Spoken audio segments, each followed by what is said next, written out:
Chapter 800. Other than the people in the industry who had a deep understanding of the situation, most of the netizens only treated it as an interesting piece of news. Now that they suddenly discovered that this piece of news involved human lives, these people no longer dared to treat it as an interesting and insignificant piece of news.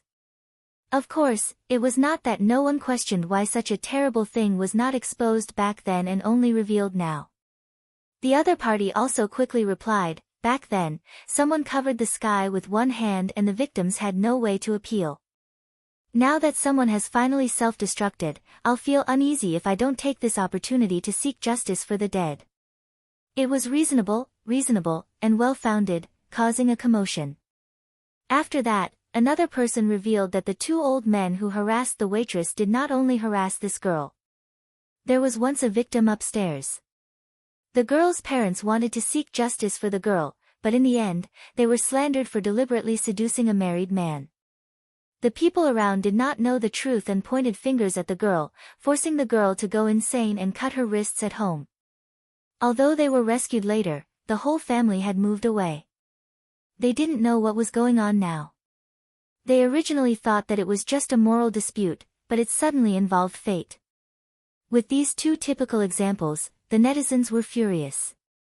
The higher-ups also quickly noticed this matter and quickly set up an investigation team to investigate. In the end, the vines were pulled out along with the melons. One melon after another was dug out. The incident was so big that it shocked the entire industry. The president of the medical association and those people still did not understand until they were arrested. They were just suppressing an unknown internet celebrity. How did they get themselves implicated? Yi Qiliang and the others watched helplessly as the melon rolled from a small one to a huge one. It fell and crushed a group of people to death. How did this happen? I heard from a student who has some connections in the investigation department that the news is basically true. One of the old professors shook his head and said sadly, I can only say that God is watching what people do. It's not that the karma won't come, it's just that it's not time yet. A relatively younger professor on the side frowned and looked inquisitive. I think someone is behind this. Otherwise, it wouldn't have caused such a big commotion. Yi Qiliang smiled and said, what does it matter if someone is behind this? As long as these things were true, it was fine. Hiding these rotten scars would only make them worse. He should take advantage of this opportunity to dig them out. Only when you grow new flesh can you improve. The people beside him looked at each other and seemed to have sensed something. From what you've said, you seem to know something. Yi Qiliang didn't refute. He smiled and said, that little teacher of ours has a good temper and doesn't like to fuss. But the one in her family is someone who dotes on people. Although Yi Qiliang had only met Hua Qinhuan a few times, he could tell that he cared a lot about Su Yiyan. His wife had painstakingly given birth to the child and was in the middle of her confinement period. How could he tolerate that? Everyone was not stupid. They immediately thought of the man who had personally come to the school to pick up Su Yiyan. They had also seen him from afar. You mean, Yi Qiliang did not answer directly. He only smiled and said, it's good to dote on someone. Only those who know how to dote on someone will know how to protect them. Chapter 801. Su Yiyan went offline after she posted that post, so she did not see the chaos that followed. What she posted at that time was not considered a lie. She was about to finish her confinement and was busy preparing for her baby's full moon celebration. Hua Qinhuan remembered the doctor's words and did not stop her from doing these things. She only asked the family to cooperate with her and not let her be too tired. Previously, the background for little Kanji's full moon celebration was the azure blue of the sea. Su Yiyan wanted to give her baby a party that was different from others, so she naturally did not choose this color. After thinking about it, she finally decided to use bright yellow as the main color, which was just right for his name. The venue for the full moon celebration was a hotel under Zheng Qianyang's name. This hotel was transferred to the little guy's name when he was born. Before he came of age, it was temporarily under Su Yiyan's care. In Zheng Qianyang's words, he had nothing in his hands except for these properties. Since the little guy called him granduncle, as an elder, it was not strange for him to give the younger generation a greeting gift in advance. Su Yiyan. This family's habit of giving gifts to each other was really in the same vein. Many people were invited to the banquet. In addition to the relatives and friends of the Hua and Su families, Wu Qinhuan also kept her promise and invited all the employees in the company to join in the fun. Naturally, the employees of Su Yiyan's restaurant and the chefs of Wu Qinhuan's family were in charge of the food for the full moon celebration. Considering that there were too many people coming, they decided to use a buffet style and prepare in advance so that they could make up for it at any time. When the employees of Wu Qinhuan's company found out about it, they spontaneously gave a big red packet to the baby as a congratulatory gift. However, in the end, they basically returned it and only took 6 yuan as a courtesy. Just like that, other people's banquets were filled with toasts, groups of 2s and 3s chatting, hitting on each other, and probing each other. However, at Su Yiyan's banquet, a large group of people walked around as if nothing had happened, eating and eating. Occasionally, there would be a few people who would accidentally take a fancy to the same food as the other party. The man and woman who had taken the same piece of cake froze on the spot and looked at each other in surprise. The girl blinked and looked at the tall and handsome stranger in front of her. She asked tentatively, "You want to eat this too?" "Yes. I'll give it to you then." The girl was too embarrassed to argue with him. After saying that, she sheepishly took back the tongs and prepared to find something else to eat. The man stared at her for a while. Suddenly, he picked up the pastry with a pair of tongs and placed it on the girl's plate. You eat it. Compared with this, I actually prefer to eat this." The man smiled at her and reached for the sandwich biscuit on the other side. The girl was shaken by the man's smile. She blushed and said, "Actually, I like to eat this too." "Really? What flavor do you like?" "I like strawberry." "What a coincidence, I also like strawberry flavor." "Nice to meet you, my name is," "Oh, hello, my name is." The same situation happened in every corner of the banquet. It meant that something wonderful was sprouting. All the relatives and friends that Su Yiyan could invite were basically here. In addition, a certain person who had disappeared after her and Wu Qinhuan's wedding was also here. Aunt? Chapter 802. Su Yiyan saw Su Yuding coming in from a distance. Her eyes lit up, and she trotted over with the child in her arms. "You're always so surprised." Su Yuding saw Su Yiyan coming over and hurried over to help her hold the child in her arms. "This must be little Xingxing. Aya, this little chubby face is so cute, and his facial features are so beautiful."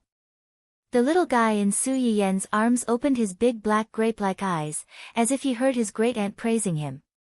His little hands moved around and cried out. It seems that the little guy likes his aunt very much. "I like the little guy too."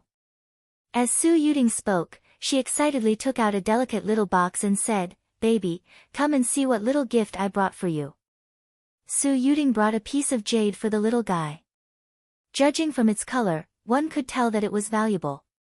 Jade could nourish people. Su Yuding gave this thing in the hope that the little guy could grow up safely and healthily. Su Yiyan did not refuse and took it with a smile. "Then I'll thank you on behalf of the baby, Aunt."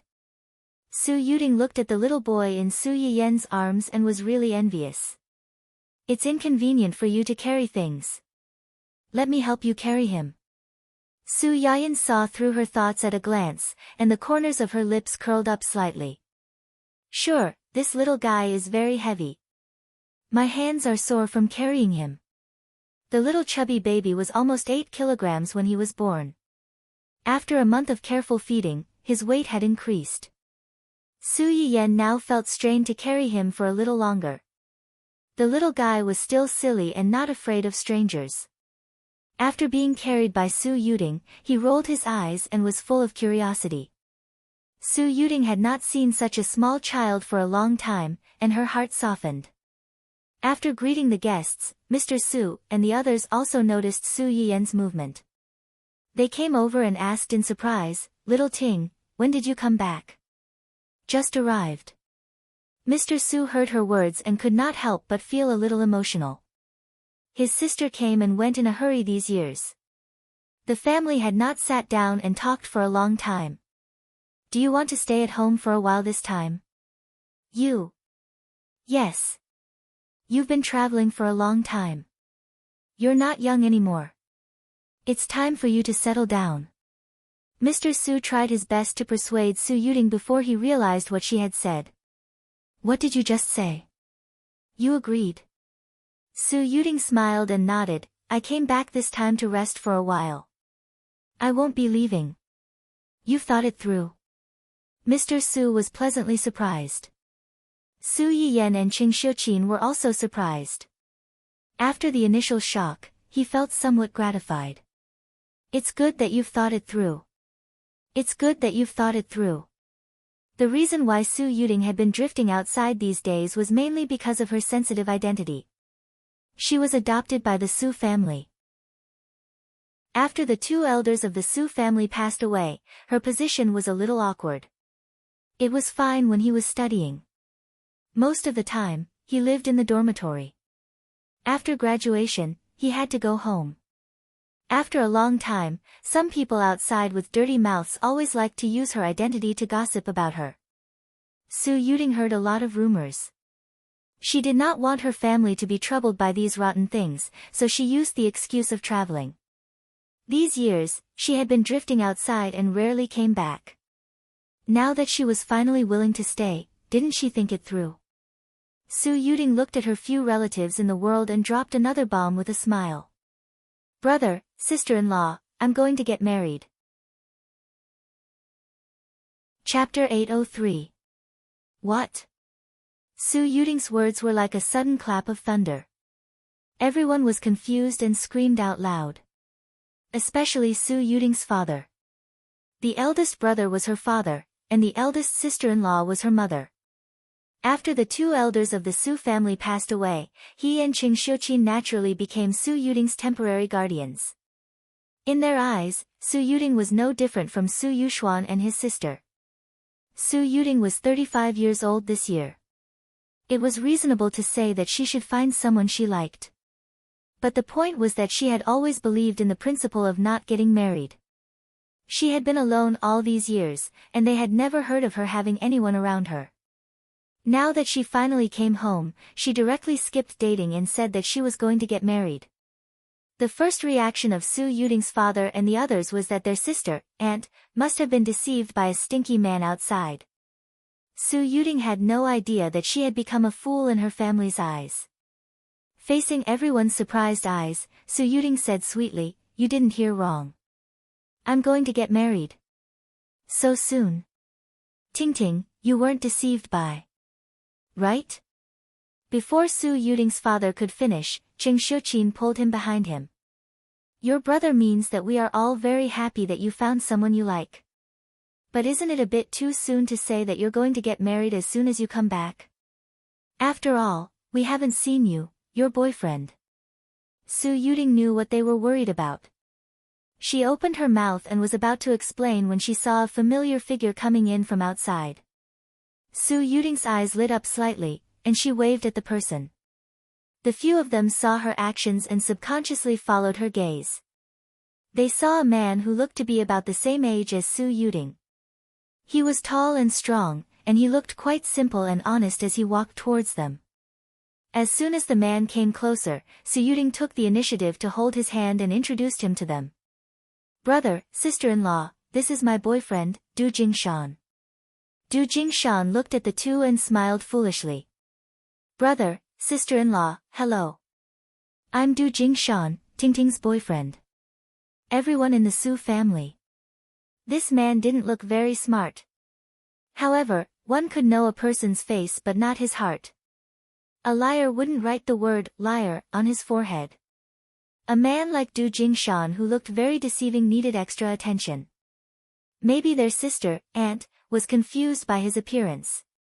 Thinking of this, Su's father and the others looked at Du Jingshan's eyes became more vigilant. "Did you come here together?" You guys were together when you were abroad? Yes, we were together, and we came here together today. He went to find a parking space just now.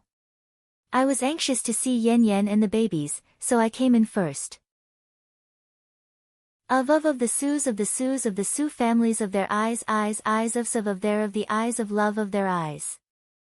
Of the head of the the head of the of the head of the head of the ofs. Of this of the heads of the head, of the of Su Yiyen had already brought the child back. Seeing her father's angry face, she was afraid that he would get angry on the spot, so she quickly helped to mediate. Cough. Dad, Mom, Auntie, let's find a place to sit down and talk.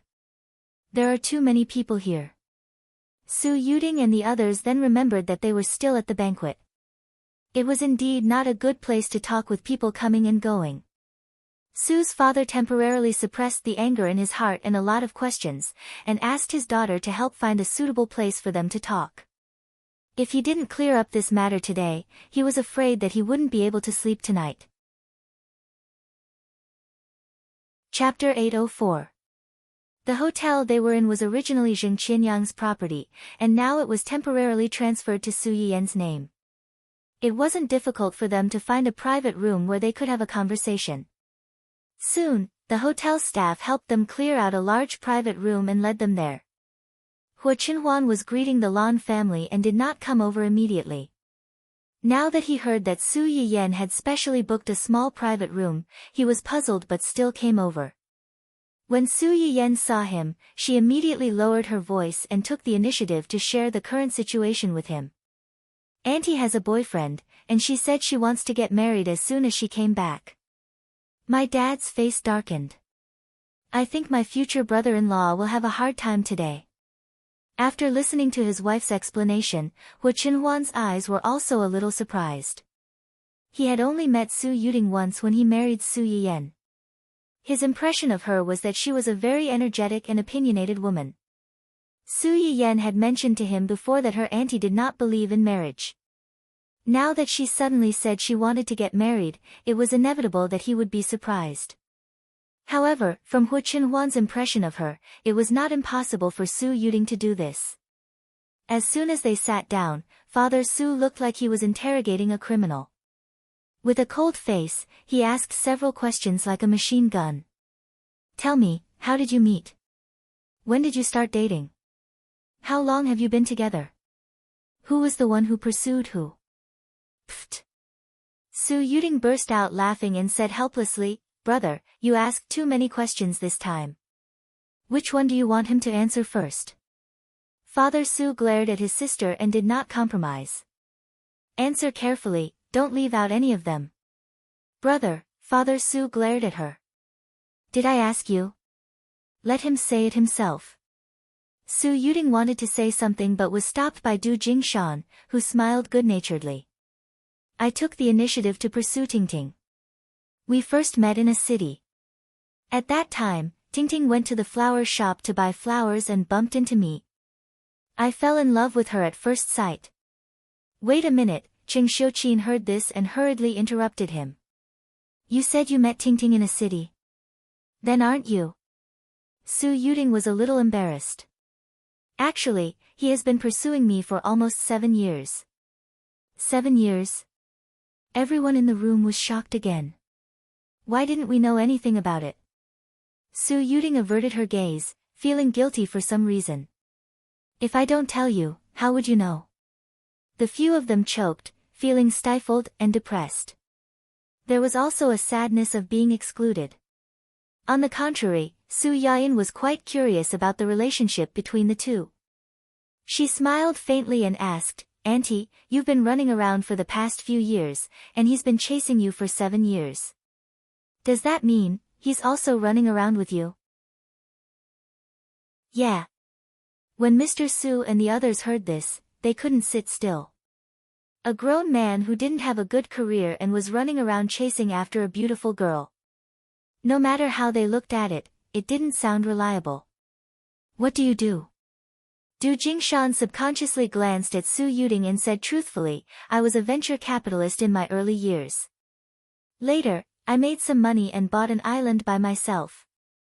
Ahem, he bought a deserted island that no one wanted. The initial transaction was not big. But I didn't expect that after he bought it, he started to develop it. Not long after, he dug out a huge diamond mine on the island. That mine alone is enough to buy a few more islands like that. Everyone. Buying a deserted island and digging out a diamond mine? Was this the legendary, fortune favors fools? Chapter 805. Du Jingshan, who was really rich, touched his head embarrassedly and giggled. I've been lucky since I was a child, and I rarely fail in the things I invest in. Buying an island has been my dream since I was a child, but I didn't expect such a surprise after buying it. Su Yiyan and the others. Is this guy the legendary European king? Cough, besides this island, do you have any other industries? Brother. Su Yuding was a little dissatisfied with her brother asking these questions as if he was checking her account. Du Jingshan could understand that he was worried that his sister would suffer with him, so he wanted to know more about his family's situation. I have a lot of industries under my name, and they are a little scattered. Most of them are my private investments. Du Jingshan roughly explained his family's situation. His parents were still alive, but they had divorced in their early years and had their own small families. Generally, they wouldn't contact him. As for the businesses under his name, they were really many and scattered. Most of them were from his early investments. He hadn't been very diligent in managing them over the years, but he had been able to maintain a basic profit and accumulate a large amount of wealth for him. It was fine if Du Jingshan didn't say it, but after he said it, the few people present couldn't help but feel a little jealous. Sure enough, comparisons were odious. They had worked hard for decades, but they didn't earn as much as he casually invested everywhere. At this moment, everyone felt the crushing pressure from the European king, and they felt jealous on the spot. Father Su opened his mouth and just wanted to say something, but Du Jingshan had already giggled very sensibly. I like investing, but I don't know how to manage it. So, after I get married to Tingting, I'm going to transfer all these industries to Tingting and let her help me manage them. As soon as he said this, everyone was stunned again, especially the few girls present. They all cast him a look of admiration at the same time. Wow, this young man is quite sensible. He even knows to take the initiative to hand over his salary after marriage. In fact, when a girl cares about your little treasury, it may not be because she covets your money, but because she enjoys the care that you put in the tip of your heart. At least on this point, Du Jingshan passed the test. Just like Su Yuding, she was usually a very strong and independent person. When she heard Du Jingshan say that in front of so many people, her face couldn't help but reveal a little girl's shyness and sweetness. Su Yiyan, on the other hand, subconsciously glanced at Du Jingshan. She felt that compared to Wen Jingping and Hu Xiaofeng, this man in front of her was more like the son of heaven. He had the constitution of a koi fish. Putting aside the fact that he could earn money from whatever he invested in, the most important thing was that he didn't look like a bad person and had perseverance. He didn't know how to play tricks and snatch, and he wasn't like Hu Xiaofeng, who said that he liked you, but in fact, he never put you in the same position as him in his heart. If he didn't even show the least bit of respect, how could he gain the respect of others? Mr. Su choked. He really couldn't find fault with the person in front of him. He could only frown and ask, "You gave all your assets to Tingting. Aren't you afraid that she'll hold on to them and refuse to give them to you? If that's the case, you won't be able to invest whatever you want in the future." "I'm not afraid." Du Jingshan smiled foolishly, with a sweet look on his face as if he had already thought about their future. "If I really want to invest in something, I'll discuss it with Tingting. If it's reliable, I believe she'll understand. If it's not reliable, I'll have some time to cool down and not go out and spend money." Chapter 806. Du Jingshan couldn't help but touch his head again, which seemed to have become his habit when he was nervous. "I admit that I have some luck, but people say that the amount of good luck a person can have in his life is fixed. No one knows how long my good luck will last. Du Jingshan couldn't help but turn to look at Su Yuding. In the past, I was full and the whole family wasn't hungry. Now that I want to build a small family with Tingting, it's not enough to rely on these illusory things. It's best to work hard to make money. I won't let Tingting and our future children suffer. After hearing this, Mr. Su silently crossed out his initial impression of this person and added, he's simple and honest, but he's not a fool. He knows how to take care of his wife and children.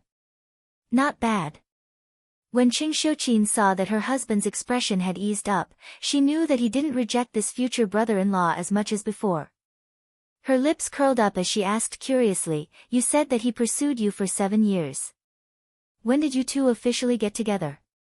The person who answered this question was not Du Jingshan, but Su Yuding. In fact, it hasn't been that long, just this year. To be precise, it was after attending the wedding of Su Yiyan and Hu Qinhuan. When Su Yuding learned that her favorite niece was going to marry a wheelchair-bound disabled person, she, like most people, thought that Su Yiyan was just angry. But when she went to the wedding in person and saw the interaction between the two, all the original imagination was overturned. Two people who really loved each other, no matter how hard they tried to hide it, they couldn't fool everyone. But because she saw that they really loved each other, Su Yuding became more and more confused. Why did her niece, who was almost spoiled by the whole family since childhood, fall in love with a man who couldn't even walk by himself? This doubt rose to the top after meeting Du Jingshan again. What do you like about me? Du Jingshan was stunned. He didn't expect Su Yuding to suddenly ask him this. He smiled embarrassedly and said, I can't tell. The first time I saw you, there was a voice in my heart telling me that this is the person I want to be with for the rest of my life. That's it. Of course it's not just that. At first, I only had a good impression of you. But the more I interact with you, the more certain I am that you are the other half that I want. I have a bad temper, I'm not particularly beautiful, and I don't know how to do housework. I have a lot of shortcomings, you can throw a tantrum at me if you're unhappy. In my eyes, you're the prettiest. You don't have to do the housework. I can do it. If you think I'm not good enough, you can hire a nanny. I'll learn. After Du Jingshan finished speaking, he pursed his lips, as if he was a little annoyed with his clumsy tongue. He wanted to praise someone, but he couldn't come up with anything. Anyway, no matter how good other people are, I don't like them. No matter how many flaws you have, I like you. It was this sentence that made Su Yuding's heart tremble. For the first time, she found that there was such a person who only had eyes for her. It did not seem to be a bad thing. When it came to feelings, as long as the window paper was pierced through, success would naturally follow naturally. Su Yuding let go of her heart that had always been in front of Du Jingshan, and the relationship between the two gradually changed subtly. This change was so small that Su Yuding didn't notice it at first, until Du Jingshan didn't appear in front of her for 2 consecutive days. Chapter 807. This was something that had never happened between the two of them ever since they met. In the past, even when she went out for a trip, Du Jingshan would follow her from a distance. He was like a guardian, carefully protecting his goddess, but he didn't dare to approach her because he was afraid of offending her. He always made sure that she could see his figure whenever she turned her head without disturbing her. Su Yuding used to feel annoyed and impatient about this, but now she felt a sense of loss. She even thought that he was tired and didn't want to continue, or that he had a new person he liked. It wasn't until that moment that she realized that she had been used to someone following her, and used to seeing him every time she turned around. Unfortunately, it was too late. Su Yuding was a little depressed when she found out that she had fallen in love with someone. Early the next morning, she was planning to go to the next tourist destination to forget this ignorant relationship that had ended before it started. However, she saw someone standing at the door of the hotel with one hand in a plaster and a large bouquet of flowers in the other hand. Yuding, happy birthday. Later on, she found out that a certain someone wanted to give her a surprise for her birthday.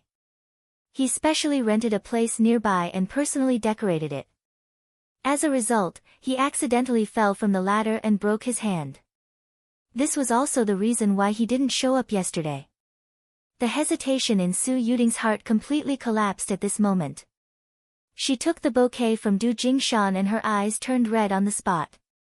Seeing this, the silly man was very anxious. He walked around Su Yuding for a long time, trying to comfort her, but because of his clumsy mouth, he only said a few words, which made his face turn red. Su Yuding couldn't help but step forward, directly hugged Du Jingshan's neck, and whispered, "Fool." Du Jingshan was frozen. Before he had time to be happy that he was hugged by his goddess, he heard the word, "fool," and the light in his eyes suddenly dimmed. But then he heard the second half of Su Yuding's words, "Let's be together." Du Jingshan was stunned. "What?" "I said let's be together." You say it again." "Let's be together." Du Jingshan let go of Su Yuding. His lips trembled slightly. His eyes were full of expectation, but he was also afraid that this was just a dream. Su Yuding looked at him and smiled through her tears. She pretended to be angry and said, "If you don't want to be with me, just pretend that I didn't say anything." No. Du Jingshan snapped out of his daze. "I'm just too happy, too happy. Can I hug you?" Su Yuding was almost amused by him. She couldn't believe that he had to ask for her permission in advance. "Sure." Du Jingshan's eyes lit up and he immediately picked Su Yuding up. Cough, he spun her around like a child. Su Yuding recalled the scene at that time, and her eyes softened. Mr. Su saw the change in his sister's expression and knew that there was no turning back. He sighed and said seriously, "Have you thought it through?" "Yes." Su Yuding held Du Jingshan's hand tightly and smiled at him. "I want to marry him." This man who had loved her so foolishly for so many years, she was afraid that she would only meet one such man in her entire life. She wanted to keep him firmly by her side and not give him to anyone else. Chapter 808. Okay. After knowing what they needed to know, Qing Shuqin tugged at her husband's sleeve. "Yuding's love is the most important thing. And I think Yuding has good taste. Little Du is quite good. He has pursued Yuding for so long, which shows that he is a sentimental person. Now, the most important thing is to take good care of Yuding in the future." Pfft, Su Yiyen heard this and had a hard time holding back his laughter. "Mom, how could you call such a big guy who is 1.8 meters tall and as strong as a bull little Du?" As if sensing Su Yiyen's emotions, little Xingxing also cried out. Qing Shuqin thought that he was echoing her, so she immediately laughed and teased him. "Baby, you think so too, right?" Ah. Little Xingxing saw that his grandmother was talking to him, so he cried even more loudly. Mr. Su wasn't as angry as before. His wife gave him a way out, so he didn't struggle much. All right. You make it sound like I'm the bad guy who's trying to break up a couple. You're not young anymore. You should know what you're doing." After that, he turned to Du Jingshan and said, "You look quite honest." "I hope you are. I only have one sister. If you dare to bully her, I will never let you go." No. Du Jingshan hurriedly said, "I will treat Tingting well. I will not let anyone bully her. Brother, please rest assured. That better be the case." Mr. Su did not refute the way Du Jingshan called him, which meant that he agreed to the marriage. Su Yuding and Du Jingshan looked at each other and said cheerfully, "Thank you, brother." "What are you thanking me for? You chose it yourself. As long as you don't regret it." After Su Yuding and Du Jingshan talked about the matter, the atmosphere between them was not as serious as before. As the hosts of the banquet, Su Yiyen and Du Jingshan could not leave for long. A group of people quickly left the small private room and went to find the people from the Cheng and Lan families. Hua Qinhuan's short absence made the two families sit together by coincidence. Because Su Yiyan had casually mentioned Qin Shueru's pregnancy when they were in the Lan family, the two families quickly became familiar with each other. Qing Juanhao and his wife, as well as Lan Minghan and his wife, brought their children over today. The Lan family's baby was 2 to 3 months younger than little Porridge. He was also a boy. Is this your Bao Bao? He looked really sturdy. Previously, when young aunt came to our house, she mentioned that her aunt was also pregnant. She also shared with me many things that pregnant women should pay attention to. She said that she heard it from you. At that time, I really wanted to meet you. Qin Shueru did not expect such a reason. Her expression softened. I'm old. When I was pregnant with this child, my family was more nervous. Your baby looks so good. He's white and chubby, pink and tender. He's not like our baby, who's so black like a charcoal ball. The little guy from the Lan family rarely went out. His little face was round and white. Compared to little Porridge, who was brought out to show off every day by his grandfather, who had become a charcoal ball under the sun, they were the polar opposite. At this moment, the little guy was staring at little Porridge without blinking. He seemed to be wondering why this baby, who was about the same age as him, was so black. When old Master Cheng heard his daughter-in-law's words, he was not convinced. So what if he's black? It's healthy to be black. Yan Yan was much darker than him when he was young. Su Yiyan, who had just walked closer with the baby in her arms, heard this. Grandpa, can you not sentence me in public so easily? Give your granddaughter some face. Chapter 809. Old Master Cheng's words made everyone laugh. Su Yiyan's mouth twitched slightly. Seeing that everyone was so happy, he didn't say anything in the end. In addition to these three families, Su Yiyan also sent an invitation to Ling Xiaoqi. It was just that Ling Xiaoqi came relatively late, and beside her was a flower protector. When Su Yiyan saw the two of them appear together, he was stunned. He sized them up and said jokingly, "You're here to attend my son's 1-month-old banquet with your family?" Ling Xiaoqi's expression froze, and then her face turned red. She stomped her feet anxiously and said, "Yiyan, what nonsense are you talking about? What family? We're not." "Not what?" Ling Xiaoqi choked and stole a glance at Ning Siyuan. "It's not what you think." Oh. Su Yiyan nodded perfunctorily and changed the topic. "If it's not what I think, then what is it?" Ling Xiaoqi pursed her lips and didn't say anything. Ning Siyuan's lips curved slightly, and he stood up to smooth things over for her. "Miss Su, don't make fun of us. Miss Ling and I met on the way, and it happened to be on the way, so we came together." Su Yiyan raised his eyebrows. On the way. Su Yiyan had been to the Ning family before, and Su Yiyan also knew where Ling Xiaoqi was staying now. The two places were in two completely different directions. On the way. Like hell I'll believe you. However, considering that Ling Xiaoqi was thin-skinned, he might really anger her if he continued to tease her. It's indeed not safe for a girl like Xiaoqi to come out at night. I feel much more at ease now that President Ning can send her here on the way. Thank you. Miss Su, you're too polite. It's just a small matter. The two of them looked at each other with a tacit understanding and laughed. Just then, Hu Chenhuan came over. Su Yiyan stuffed her baby into his arms and said in a low voice, "I'm going to the bathroom. You take the baby and greet them. I'll be back soon." Hu Chenhuan furrowed her eyebrows and said worriedly, "Me too, you want to go too?"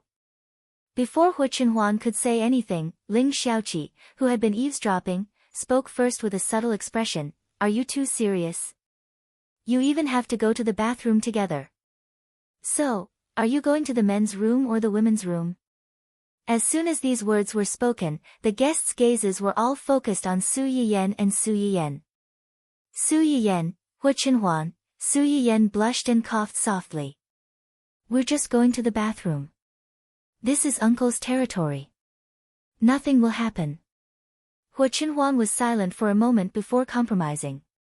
Come back early. Okay. As soon as Su Yiyan left, Zai Zai immediately waved his little hands and cried out. And with his cry, everyone realized that this 1-month-old baby was being held in Hua Qinhuan's arms.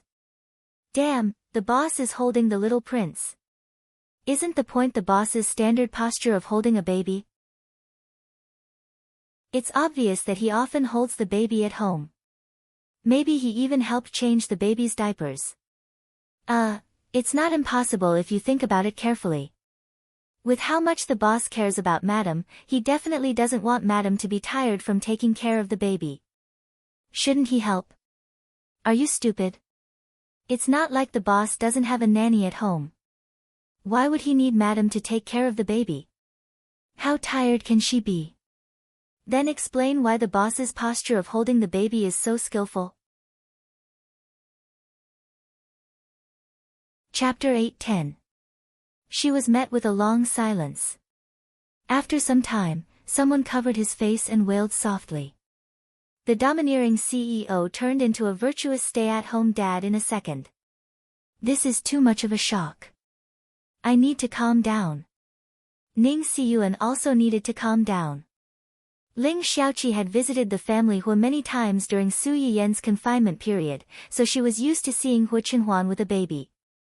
This was the first time Ning Xiyuan had seen it.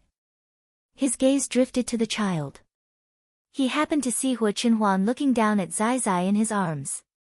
The father and son looked at each other, and the atmosphere was a little tense. If it had been anyone else, they would have cried when they saw Hua Qinhuan's cold face. However, the little guy seemed to be very happy. He waved his arms and babbled. Hua Qinhuan didn't know what he was saying. He shook him twice symbolically and asked with a serious face, "Are you hungry? Or do you want to pee?" Ning Xiyuan. Wake up. He's only a month old. He cries when he's hungry or peeing. Do you think he needs to tell you in advance? The employees who were gathered together and whispering not far away had already recovered from the initial shock. Once they accepted Hua Qinhuan's stay-at-home dad's side, their feelings towards their big boss instantly became complicated. On one hand, they felt that this was definitely not the domineering big boss who could stop children from crying at night. On the other hand, they felt that this big boss was too down-to-earth.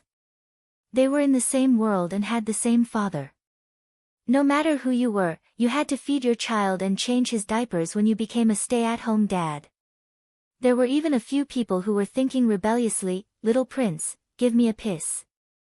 I want to see the big boss change the little prince's diapers." A few female employees were mesmerized by Su Yiyan's baby's beauty. They were itching to take a few photos of the baby. Hua Qinhuan was holding Zai Zai. Father and son were in the same frame. To them, this was a scene from the heavens. His claws were restless, and he wanted to take out his phone to take a picture of this scene. However, he did not forget the identity of these two people and did not dare to act rashly. On the other hand, Yu Zian and the other two didn't have as many concerns. After being stunned for a while, the three of them decisively turned their cameras to Hua Qinhuan and started recording a short video. This extremely contrasting scene had to be recorded and stored properly. If Hua Qinhuan left them to work overtime in the future, they could take out this video and watch it. It would also be a consolation. As for whether he would be held accountable by Hua Qinhuan, in a while, they would pass a copy of this to young madam. With young madam around, no matter how angry young master was, he wouldn't do anything to them. They were really clever. Su Yiyan, who had no idea that she had become a scapegoat, couldn't wait to go back to see the little brat after going to the bathroom. In her anxiety, she did not notice that there was someone in the corridor outside the bathroom. One ran out, and the other walked in. The two of them inevitably bumped into each other. Su Yiyan screamed and subconsciously leaned back. She thought that she was going to fall to the ground this time, but an excessively white hand suddenly reached out and accurately grabbed her wrist, forcibly pulling her back. Su Yiyan steadied herself and patted her chest with lingering fear. She didn't come back to her senses for a long time, until, "Are you okay?" Su Yiyen finally remembered the person who bumped into her. She looked up and narrowed her eyes. You. Before she could finish speaking, she seemed to have realized something. Her face suddenly darkened. Damn it, this guy was still holding her hand and not letting go. Chapter 8:11. The man's hand was very cold, so cold that it was not the temperature that a human should have. This coldness came from the place where the two touched, and a row of goosebumps appeared on the back of Su Yiyen's hand. Su Yiyen struggled for a while, but she did not move at all. Her patience was also exhausted. Sir, please let go of my hand, or else. Su Yiyen's eyes were full of hostility, or else you may not be able to keep your hand. Do Tianyi was stunned, and then he could not help but laugh. Miss Su seems to be different from the rumors. Su Yiyen rubbed her aching wrist and frowned when she heard his words. Do you know me? Do Tianyi did not answer directly, but asked back, Miss Su doesn't know me? Why should I know you? Do Tianyi looked at her deeply and smiled. It's okay if you don't know me. You will know me soon. Su Yiyen's face changed slightly. Just as she was about to say something, Do Tianyi had already turned and left. Su Yiyen subconsciously took a step forward and stopped. She looked at his back as he walked away with a complicated expression on her face. What was this person doing here? The person in question had already left, so there was no way to answer this question. Su Yiyen pursed her lips and turned back to the banquet. Hua Qinhuan had been waiting outside for a long time. When she saw her come out, she immediately went to greet her. What took you so long? Something happened. Su Yiyen said as she carried the baby back, looking serious. What happened? I just met Do Tianyi at the bathroom door. Do Tianyi? Hua Qinhuan's face changed immediately. Thinking about how Do Tianyi had never given up on searching for Su Yiyen, Hua Qinhuan immediately pulled Su Yiyen over nervously. Did he do anything to you? No.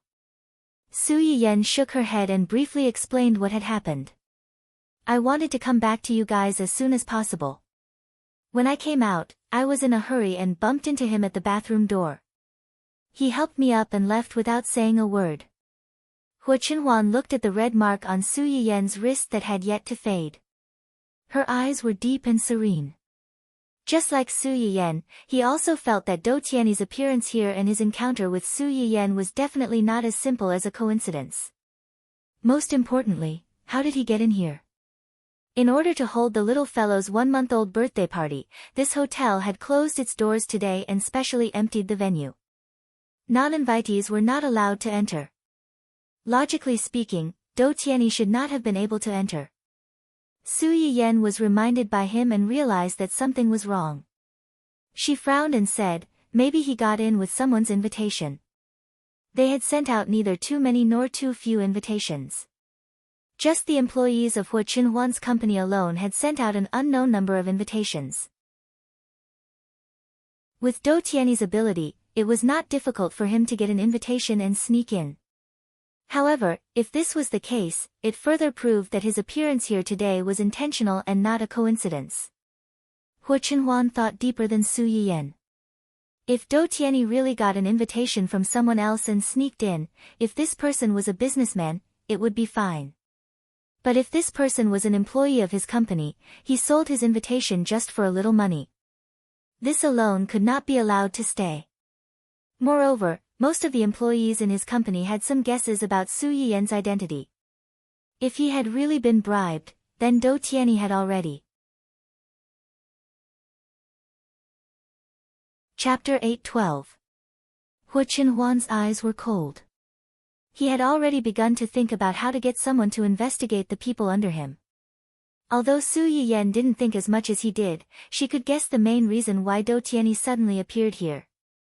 Qinhuan, do you think he already knows? Knows what?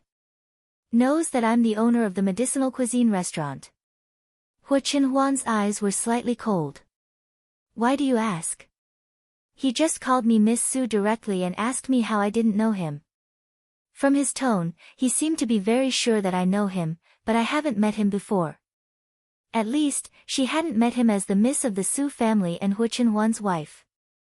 When Hu Chenhuan heard this, he had already guessed it in his heart. He comforted her.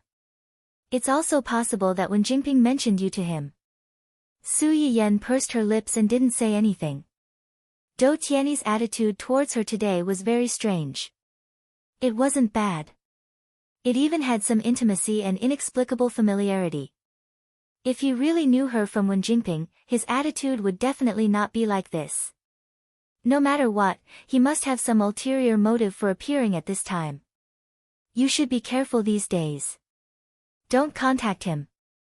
Although she said so, Su Yiyen certainly wouldn't take the initiative to contact him. However, judging from today's situation, someone might not have such self-awareness. The banquet in the hotel was still in full swing. No one noticed that someone had left early. Outside the hotel, a black car that almost blended into the night waited for a long time. Finally, its real owner arrived. Boss. Li Yu looked at the man who sat in the back seat. His face was as pale as paper, and some cold sweat could be faintly seen on his forehead. She looked worried. Dou Tiany leaned against the back seat for a while. Finally, his face was not as ugly as before. I'm fine.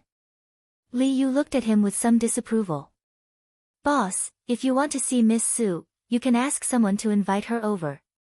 Why do you have to go through so much trouble to attend such a small banquet? Your body. Before Li Yu could finish speaking, Dou Tiany had already glanced over. Li Yu's words came to an abrupt end as she shut her mouth in embarrassment. However, her gaze towards Dou Tiany was still somewhat depressed and worried. Dou Tiany coughed twice. His face regained some color, and his eyebrows were slightly furrowed. He was a little annoyed. He had only been out for a short walk for less than an hour, but he was already so tired. His body really couldn't drag on any longer. Invite her. Are you sure? Li Yu choked for a moment. Putting aside the fact that Miss Su was not willing to come when they invited her, just the bodyguards around her were not simple. Even if they used force, they might not be able to bring him out. Even so, you don't have to be in such a hurry to see her. It's not like you don't know that Miss Su's impression of you right now might be. I know that her impression of me definitely won't be good. Then some people and some things are just rumors. Seeing is believing. Dou Tiany knew that because of Wen Jingping and the drama in Hai Yi, Su Yiyen might already know about him and might not have a good impression of him. However, he still wanted to see with his own eyes this woman who might be able to let him live a few more years. He wanted to see if she was as good as the rumors said, and if she was worthy of his special treatment. Chapter 8:13. Li Yu was silent for a moment, then asked tentatively, "What's your answer?" Dou Tiany's lips curled up slightly as he replied, "She's different from that woman." He seemed to have said something, but also seemed to have said nothing. Li Yu opened her mouth, but in the end, she didn't ask anything. The guests who came to congratulate them ate until their bellies were round. As the star of the banquet, the little guy earned a lot. Su Yiyen and the others felt relieved and didn't accept the red packets from the company, but they couldn't stop the Cheng family and the Lan family from bringing gifts directly. Su Yiyen and Li Yu naturally couldn't ask people to take it back, so they helped the baby keep it. After the event, there were a lot of gifts. Su Yiyen couldn't help but sigh. No wonder everyone wants to be rich. He's so little, but he received so many gifts when he was only a month old. Selling him can guarantee that he won't have to worry about food and clothing in the future. Why would he need to work hard in the future? Don't you think so? Don't you think so? Su Yiyen poked Zai Zai's chubby little face as she looked at him. Zai Zai thought that she was playing with him, so he moved his hands and opened his mouth to smile, revealing his toothless teeth and the little dimple on the right side of his face. This dimple was inherited from Su Yiyen. When she was young, Qing Xiuqin especially liked to poke her dimples. Now, Su Yiyen liked to poke her own Zai Zai. It could be said that they came from the same lineage. Hua Chenhuan looked at his wife and child from the side, and his eyes were full of a warm smile. They have to be returned. Outsiders always talked about how rich people were, but in fact, rich people were also people, and they also had relationships. No matter how many gifts others gave their children, they would have to return them in the future. It was like children happily receiving red packets during the new year, but they didn't think about how many red packets others gave them. Their parents had to return the same amount. They even had to add more when they returned. That's true. Su Yiyen suddenly stopped being envious. She tidied up all these things and held them in her arms. Okay, these are all mine. Hua Chenhuan. As if she could read Hua Chenhuan's mind, Su Yiyen smiled a little treacherously. There is a kind of love in this world called mom and dad help you save your red packet. Hua Chenhuan was amused by her. You are so experienced. Did you encounter the same thing when you were young? I have, but not to this extent. When Su Yiyen was young, the Su family wasn't as rich as it was now. In addition, old Master Cheng's identity was rather special, so the Cheng family was used to keeping a low profile. Her birthday definitely wasn't as grand as her son's. She didn't have as many relatives and friends visiting, and the gifts she received weren't as luxurious as the ones her son received. Hearing her words, Hua Chenhuan leaned over and hugged her waist. She smiled faintly and said, "When it's your birthday next year, I'll also hold a big party for you." Su Yiyen couldn't help laughing. "I'm not a child anymore," she rebuked. "It's not like only children can celebrate their birthdays.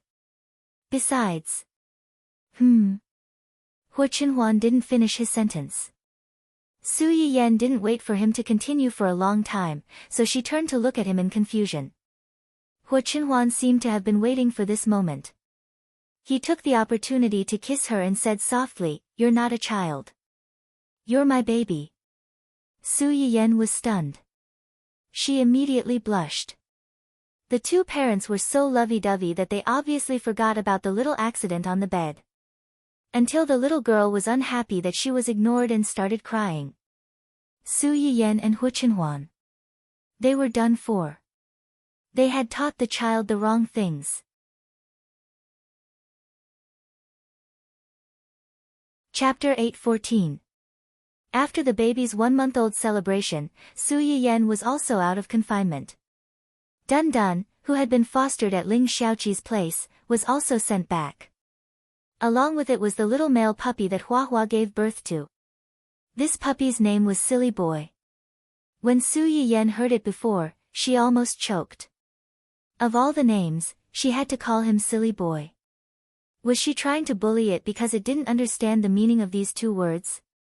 Later, after coming into contact with this puppy, Su Yiyen realized that she had wronged Ling Xiaoqi.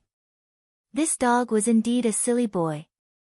Specifically, this dog's reaction was always half a beat slower. When called, it would always be stunned for more than 10 seconds before it could react. In addition, this dog was the largest of the 3 dogs that were born at the same time. When it was at Ling Xiaoqi's house, the little guy was always very enthusiastic about helping his sister lick her fur. In the end, because it was too strong, it always licked his sister until she rolled on the ground. In the eyes of Hua Hua and Dun Dun, the older brother was deliberately bullying his sister. They slapped the puppy to the ground. This dog could not learn. Next time, it would still run to help its sister lick her fur.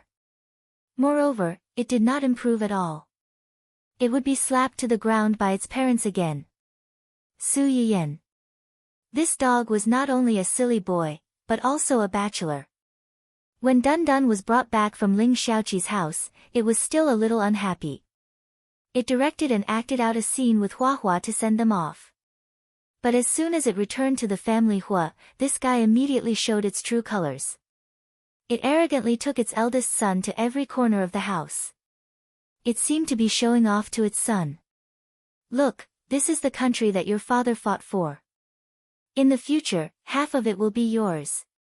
Little Xingxing was very curious about the 2 dogs that had suddenly appeared at home.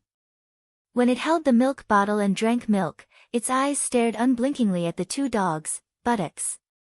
When Su Yiyen saw this scene, he suddenly remembered that when he had first flirted with Hu Qinhuan, he had used Dundan's heart-shaped butt. The little fellow was the fruit of her and Hu Qinhuan's love. Su Yiyen did not find it strange that she was interested in this. Instead, she felt like laughing. Dun Dun, on the other hand, had an innate sense of superiority towards this new two-legged beast. This was the two-legged beast that came out of its master's stomach. It looked really fragile. It had been more than a month, but it still needed to be carried around. It couldn't even walk on its own. Forget it, forget it. Seeing that this two-legged beast looked quite similar to its master, it would share some of its territory with him. Ling Xiaoqi raised the two dogs very well. They had been vaccinated, and she often bathed and groomed them.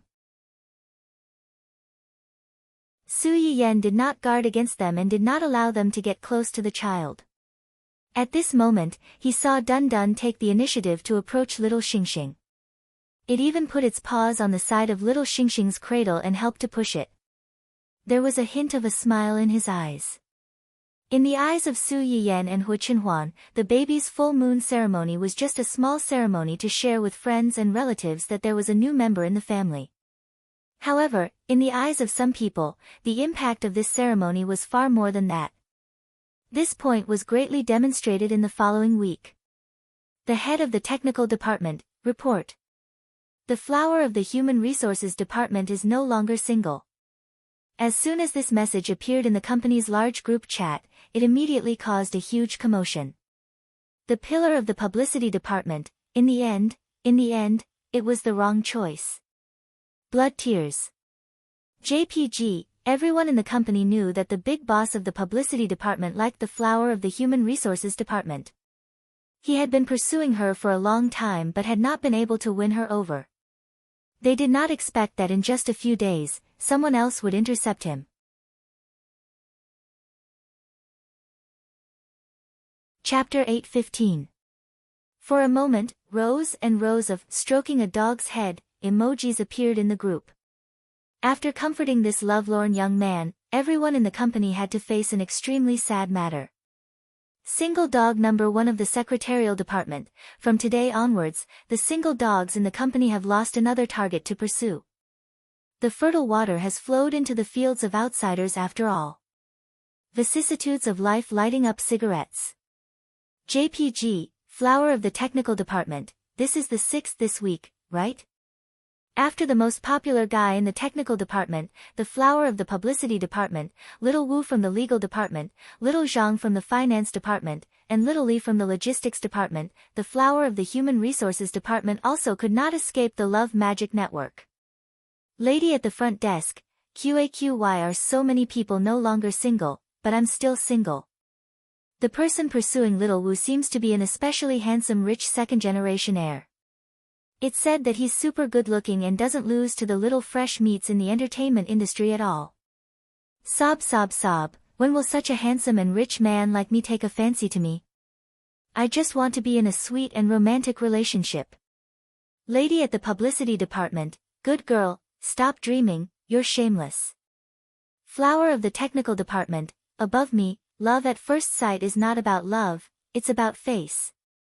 Although others might be able to see your brilliance after coming into contact with you, who would be able to see you if you didn't have a beautiful face that still shone brightly in the crowd? Not to mention interacting with you. The lady at the front desk did not receive a reply for a long time after she sent this message. Flower of the technical department, where is she? Little number 2 at the front desk. She ran away to cry. Flower of the technical department, brother at the secretarial department, speaking of which, the recent singles seem to have all met at the little prince's 1-month birthday party. Lady at the publicity department, that's normal. Usually, there are only a few people around. If there was a call, it would have come long ago. If you go to the party, you can meet more people you haven't met before. Maybe you'll fall in love. Brother at the secretarial department, what I mean is, there are so many single dogs in the company. Are you really not considering having a social gathering with the other subsidiaries? Everyone, after a short silence, many people had an exclamation mark in their hearts. That's right. Facing these old rookies all day long, when would they be able to get out of singleness? They might as well have a social gathering. Maybe their prince, princess, on a white horse would appear. A large number of single dogs in the company began to stir, but they did not dare to run directly to the boss to make a request. They could only secretly run to their own department heads to give feedback. Then, it would be passed on to Yuzian and the others. Just like that, Yuzian and the others inexplicably received a lot of proposals for the future development and reform of the company from various departments. Among them, the one floating at the top was a request for several companies to organize a social gathering.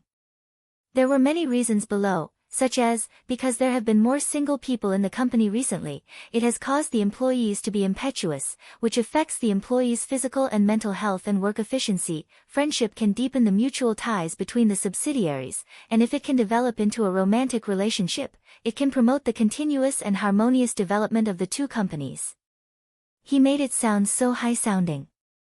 Wasn't he just trying to take advantage of their company's cabbage? How could they not know what these pigs were thinking? However, despite their disdain, the three of them discussed for a while and decided to report this matter back to Hu Qinhuan and let him make the decision. Hu Qinhuan never thought that he would one day receive a social gathering report from his subordinates. His face darkened on the spot, and his eyes narrowed dangerously. He secretly wondered if some people had too much free time recently. Should he find something else for them to do?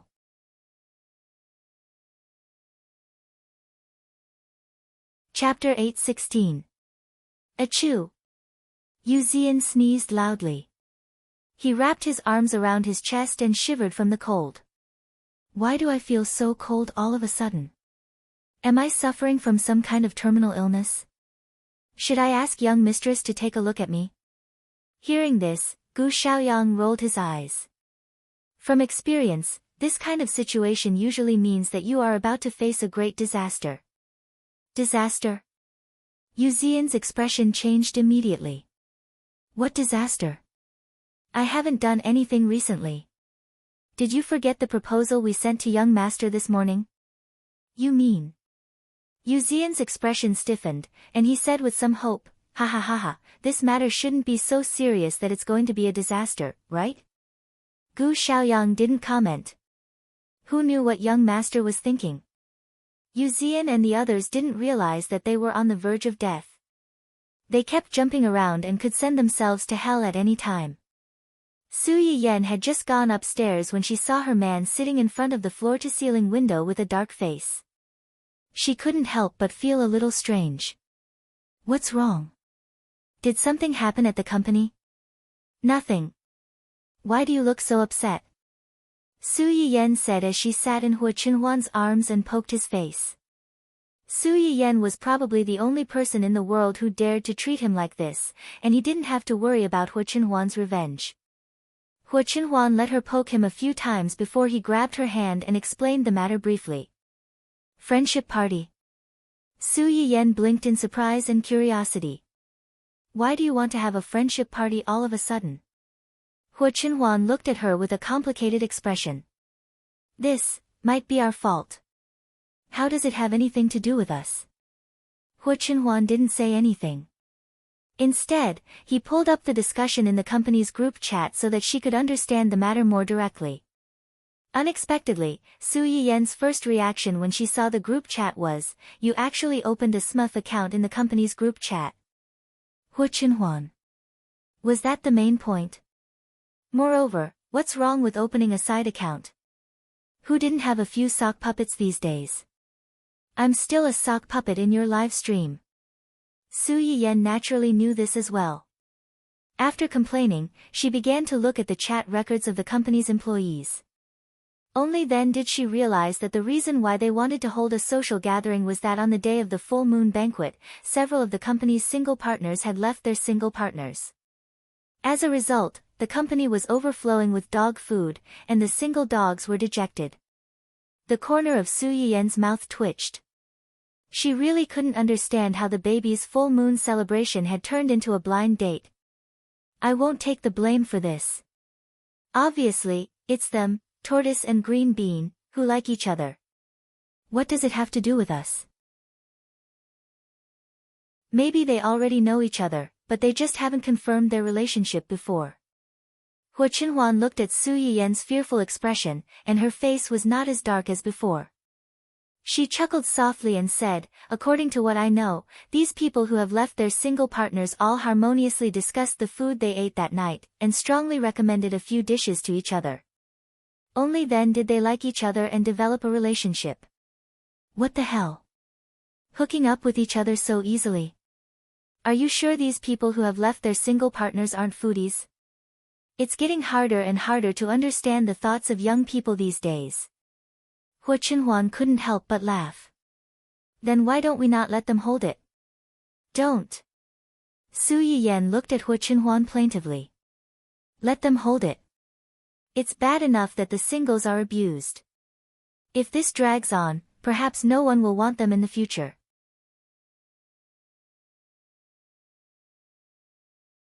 Chapter 8:17. Fortunately, the employees of Hua Qinhuan's company were not here. Otherwise, they would have died on the spot. After Su Yiyan finished speaking, she keenly felt that something was wrong. Do they want all the people in your subsidiaries to participate? Yes. Hua Qinhuan frowned and explained, they think that more people means more choices. Most of the people in my company know each other. If it's only held within my company, it may not be effective. That's right. After all, the choice is two-way. You like them, but they may not like you back. Is that so? Hua Qinhuan raised her eyebrows slightly. She stepped forward and put her arms around Su Yiyan's waist. If I didn't like you in the first place, what would you do? You don't like me? Su Yiyan narrowed her eyes and chuckled. Then I don't want you anymore.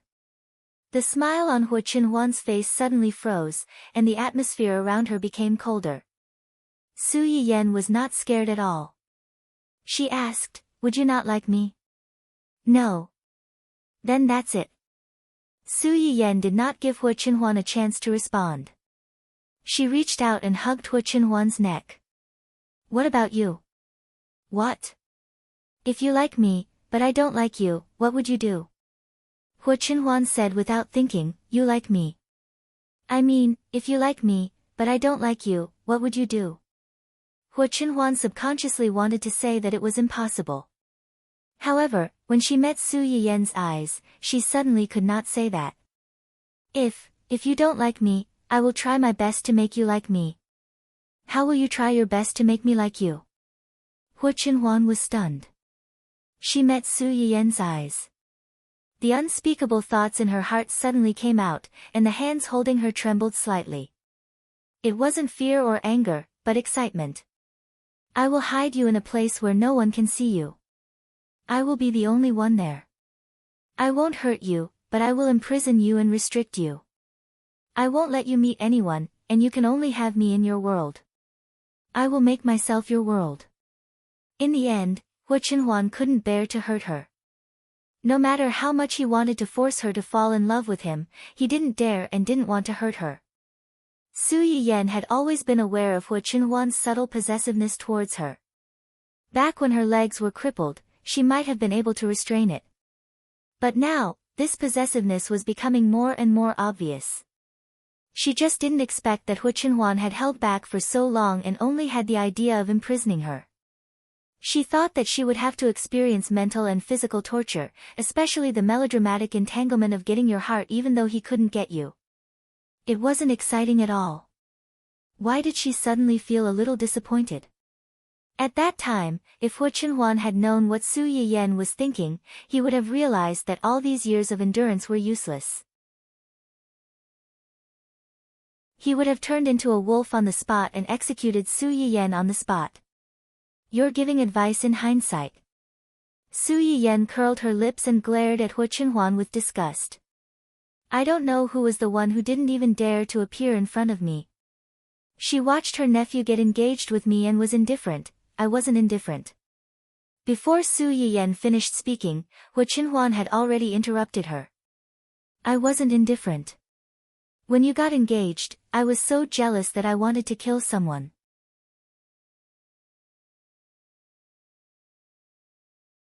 Chapter 8:18.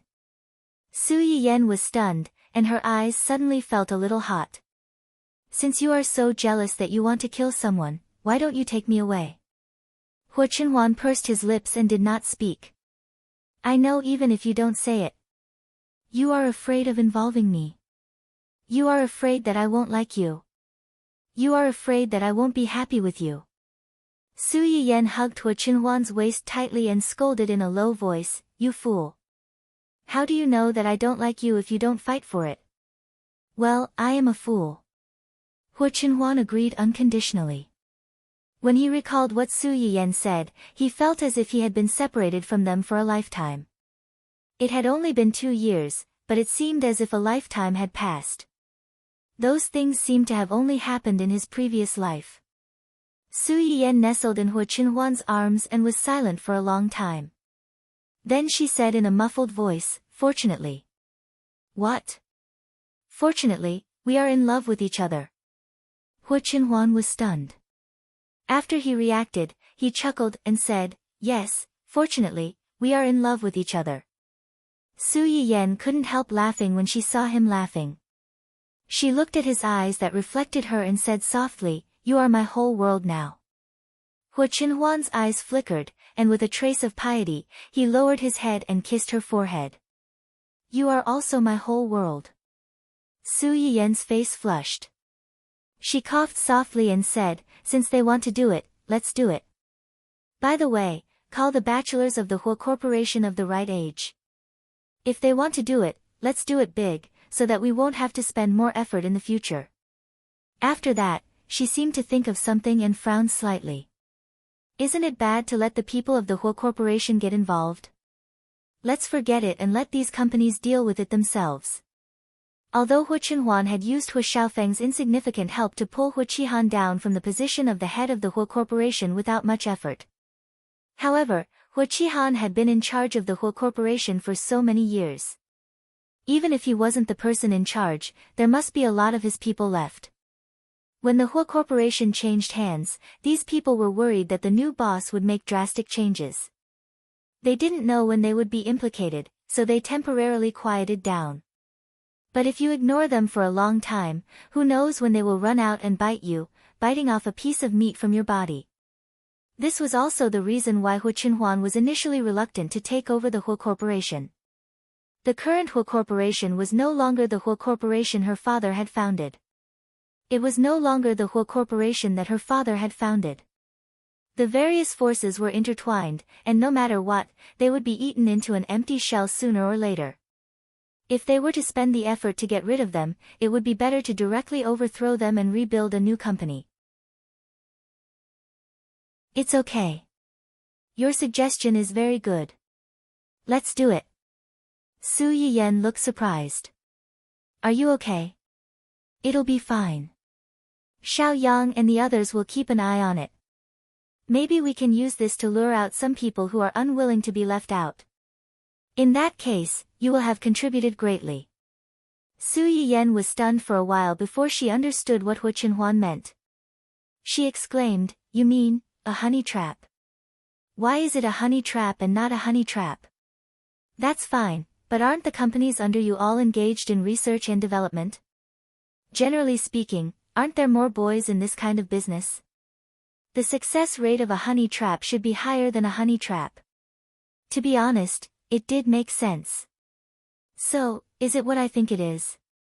Yes. Tisk, TSK, TSK. Sure enough, you people who play tricks have dirty hearts.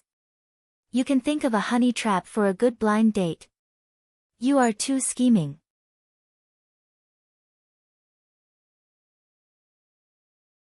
Chapter 8:19. Su Yiyen, who was busy lamenting about how scheming capitalists were, had obviously forgotten that the initial incentive for this handsome man trap came from her casual suggestion. By the way, speaking of the Hu Corporation, how is the matter with Hu Xiaofeng? Hearing Su Yiyen ask about Hu Xiaofeng, the smile on Hu Chenhuan's face immediately disappeared. Su Yiyen saw the change in his expression and frowned. He still refuses to talk. Is he deliberately playing with us? He said that he would only be willing to show evidence when Wen Jingping's reputation is completely ruined. Wait until Wen Jingping's reputation is completely ruined. Su Yiyan felt that this was a big trap. The male and female protagonists' halos were linked together. In order to ruin Wen Jingping's reputation, wouldn't they have to deal with Dou Tianyi first? Thinking of Dou Tianyi, Su Yiyan felt a headache coming on. Wen Jingping was easy to deal with. If it weren't for the fact that Su Yiyan was afraid that if she died, it would cause the world to collapse, she would have been defeated a long time ago. But this Dou Tianyi, it's okay. I didn't have much hope for him in the first place. But, do you know why Uncle suddenly came back? Su Yiyan looked confused. She didn't understand why this matter was related to her uncle again. Didn't he come back to see us and the baby? This is only one of the reasons. There are other reasons. He found some clues about the accident my parents were involved in back then and followed the clues to come back to the country. Su Yiyan's expression changed slightly. You're saying that the group of people who killed your parents might still be lurking somewhere in the country?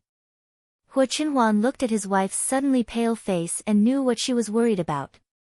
He subconsciously tightened his arms around her and comforted her. It's just a possibility. Moreover, it's been so many years, they might not be alive. In Huo Chenhuan's opinion, bad people like them would never lay down their butcher's knife and wash their hands of gold. They might have already died at the hands of others without them knowing. Of course, these words were only meant to comfort Su Yiyan and put her at ease for the time being. Compared to believing that they were all dead, Huo Chenhuan was more willing to believe that they were still alive, and that sooner or later, they would fall into his and his uncle's hands. Uncle is already investigating. I believe there will be results soon. Huo Chenhuan quickly changed the topic. Your brother came to see you just now. What's the matter? Su Yiyan wanted to ask more, but she knew that Huo Chenhuan didn't want her to continue asking. She bit her lip and chose to compromise. It's nothing important. It's just that the research institute said that Professor Yi and the others want to prioritize purchasing a batch of finished Chinese medicinal herbs as teaching materials. The research institute was worried that they would make me unhappy if they gave them a green light, so they asked my brother to come and ask me. The director of the research institute was also in a difficult position. On one side was his own teacher, and on the other side was a prestigious retired senior in the institute. If he didn't handle it well, it would turn into a bloody battlefield. The best solution was to first ask for Su Yiyan's consent and not offend either side. Huo Chenhuan more or less guessed some of the twists and turns in this matter. He smiled faintly and said, "What's your answer?" I agreed. Take it as a thank you for their righteous words before. As soon as Su Yiyan agreed, Yi Qiliang received the news. Let's not talk about how happy they were for the time being. Su Yiyan was out of confinement and it was time for her to go back to Dongqing City. Before she returned to the company, Su Yiyan understood what Dou Tianyi meant when he said, "We'll get to know each other soon," on the night of his 1-month birthday party.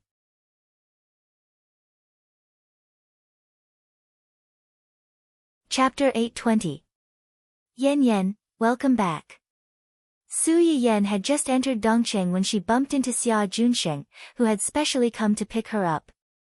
Brother Junsheng, thank you for your hard work while I was away. It's my pleasure.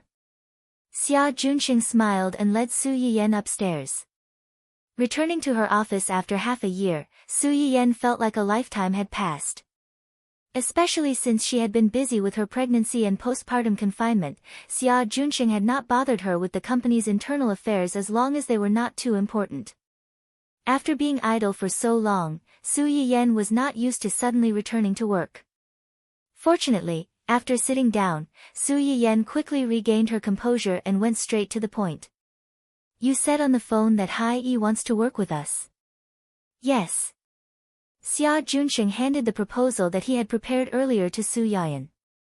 This is the proposal that they sent over. Su Yiyan took the document and flipped through it. They want to work with us on a variety show and a Xianxia TV series. Yes. Hai-yi also specifically pointed out that if the cooperation is successful, Hai-yi will send Zhong-yi to take charge of the variety show and Zhuo Wanshu will join the series. Zhong-yi's position in Hai-yi was just like Shui Kai-wei and Hong Hui's position in Dongcheng. Hai-yi was indeed sincere to write him into the cooperation proposal. As for Zhuo Wanshu. Su Yiyan raised her eyebrows. The second female lead who had a fight with Wen Jingping? Yes, that's her. Hai-yi is really willing to spend a lot of money. Although Zhuo Wanshu's PR was done well and created the image that she was dedicated to her work, she had to withdraw from the cast due to her illness so as not to drag the crew down. However, anyone with a discerning eye could see that this matter was actually quite embarrassing. Two female artists of the same company had a public fight. It was embarrassing. No matter who the company helped, they would lose face. When this matter first came out, Su Yiyan, like many people, thought that Zhuo Xiaohua was done for. Who would have thought that in the next few months, not only was Miss Zhuo not frozen out, but her career had even improved. Su Yiyan then realized that Wen Jingping's position in Dou Tianyi's heart might not be as important as she thought. After learning that Wen Jingping was actually not living under the same roof as Dou Tianyi, she was even more certain of this idea. Now, Hai-yi Entertainment had sent Zhuo Wanshu over as one of the bargaining chips for their cooperation. Was it a show of goodwill or something else? Su Yiyan stared at the proposal for a while, then suddenly asked, "Do I look like a fool to you?" "It doesn't look like it."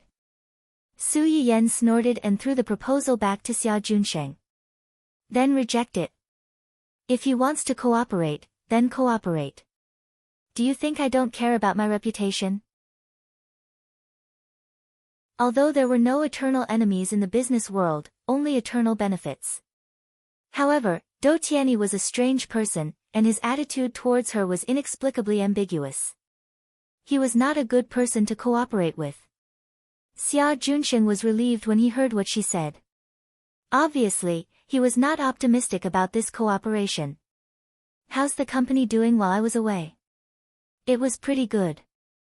The artists you had your eyes on are now on the right track. According to the route you arranged for them, they did not arrange too many jobs or endorsements. They focused on learning." Su Yiyan was suddenly interested. "Didn't they complain at all?"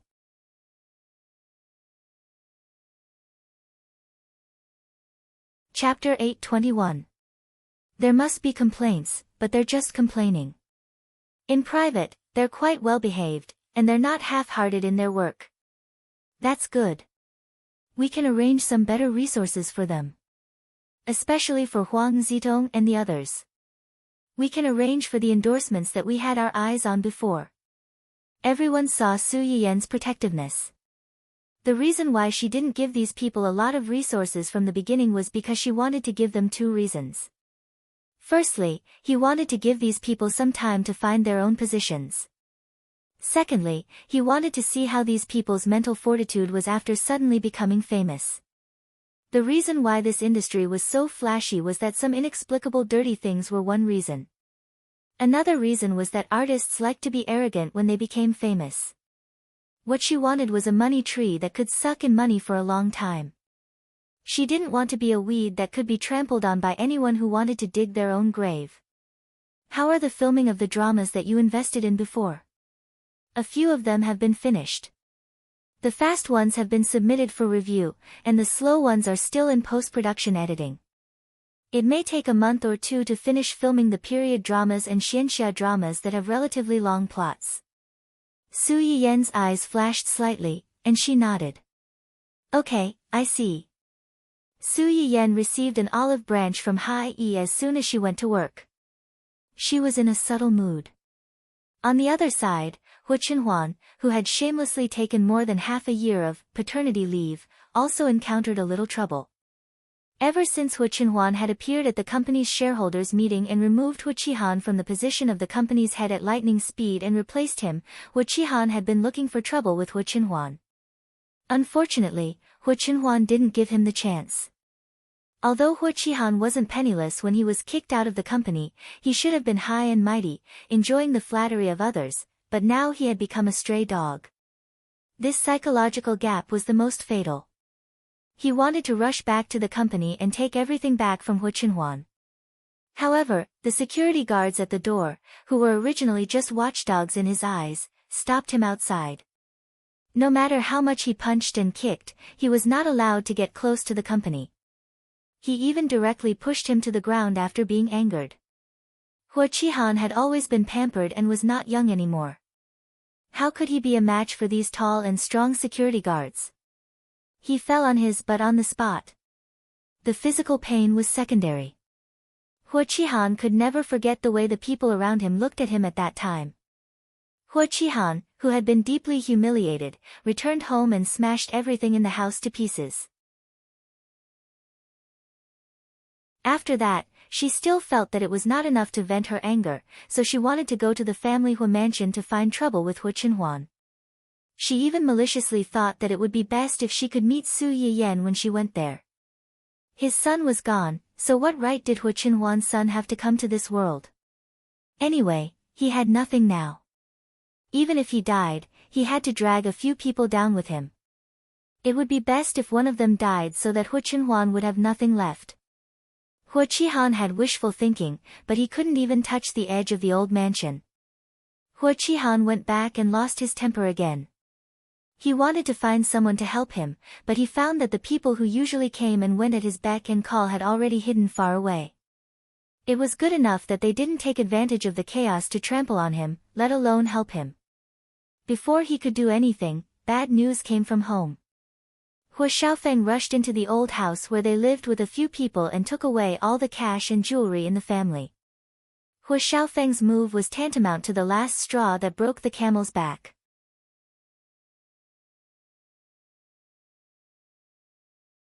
Chapter 822.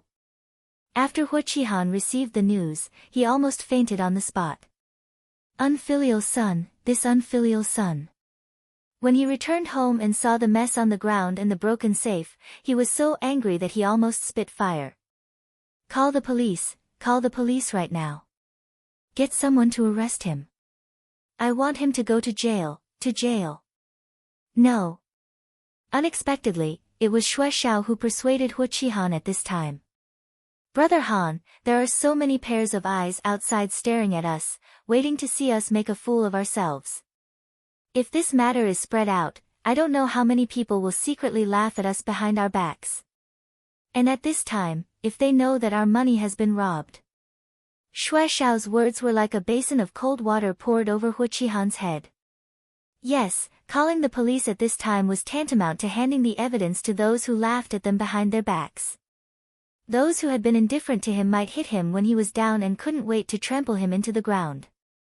Moreover, his son had brought people to rob his father. If this matter was spread out, he would really become a laughingstock for everyone.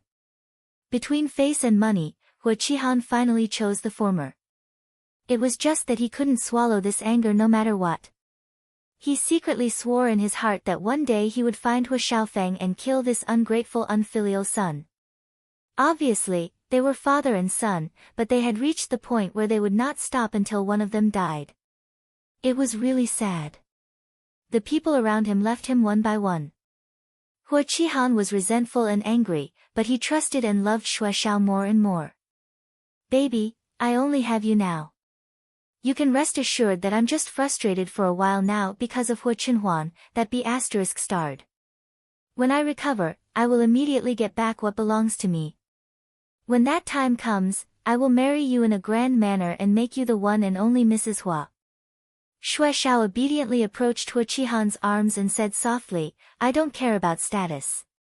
As long as I can be with Brother Han like this, even if I don't have a status, even if life is hard, I will gladly endure it. Hu Qihan. Hu Qihan was greatly moved and hugged Xue Xiao tighter. He was thinking about how to take revenge on Hu Xiaofeng and his mother and how to compensate his little lover. He did not notice the coldness and disgust in the eyes of the person in his arms when she lowered her eyes. Hu Xiaofeng's last kick had greatly damaged Hu Qihan's vitality and temporarily diverted some of the firepower away. By the time Hu Qihan recovered a little, the baby in Su Yiyan's stomach had already been born. Even the full moon ceremony had begun. Hua Qihan gritted his teeth in hatred. He had racked his brains to get himself an invitation to the full moon ceremony and came to ruin the lively banquet. But once again, he found that those who used to have close relationships with him had already changed their faces. Not only did he fail to get an invitation, but he also suffered a round of mockery and humiliation. In the end, he had no choice but to forge an invitation card in an attempt to get away with it. However, before he entered the hotel, he discovered that his name had already been blacklisted by the hotel. Not to mention that the invitation card in his hand was fake. Even if it was real, it was impossible to let him in. Hua Qihan flew into a rage and almost fought with the hotel staff on the spot. In the end, he was, politely, asked to leave. After several setbacks, Hua Qihan, who had experienced the fickleness of the world for a few months, only felt that now he was like a stray dog, worse than a rat crossing the street. And the person who caused all this was now sitting in a high-rise building, enjoying the various benefits brought by money and power.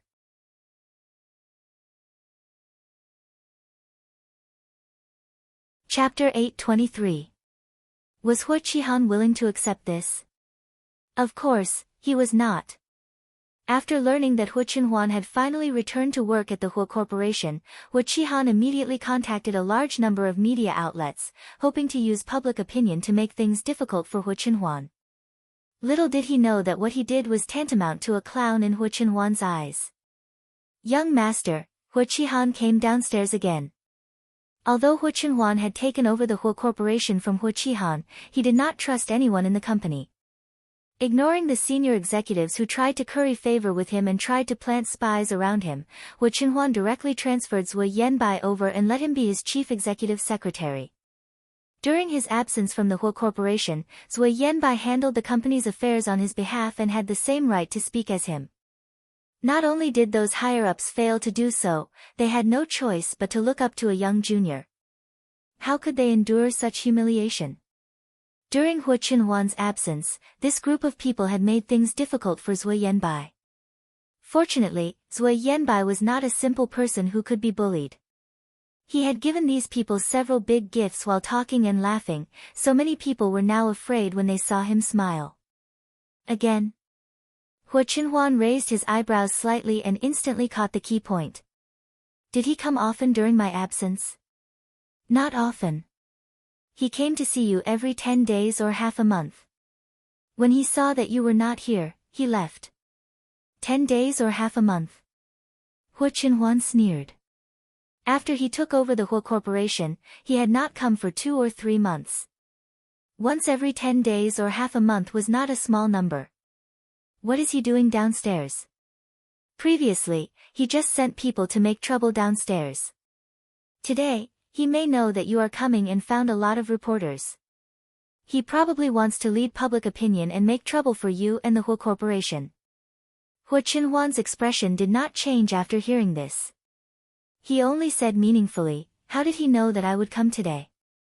Or rather, how did he manage to contact so many reporters and bring them here so quickly? Zui Yanbai narrowed his eyes. He instantly understood what Hua Qinhuan meant, and his face turned ugly. I'll leave this matter to you. I want to know the results of Dou Tianyi's infiltration into the hotel within a week. Yes. Hua Qinhuan stood up and was about to leave when Zui Yanbai's expression changed slightly. He was a little anxious. Young master. I'll go down and check on my big brother. But, those reporters, do you think they can hurt me? Of course not. After Hua Qinhuan took over the Hua Group, she strengthened all the security around the company.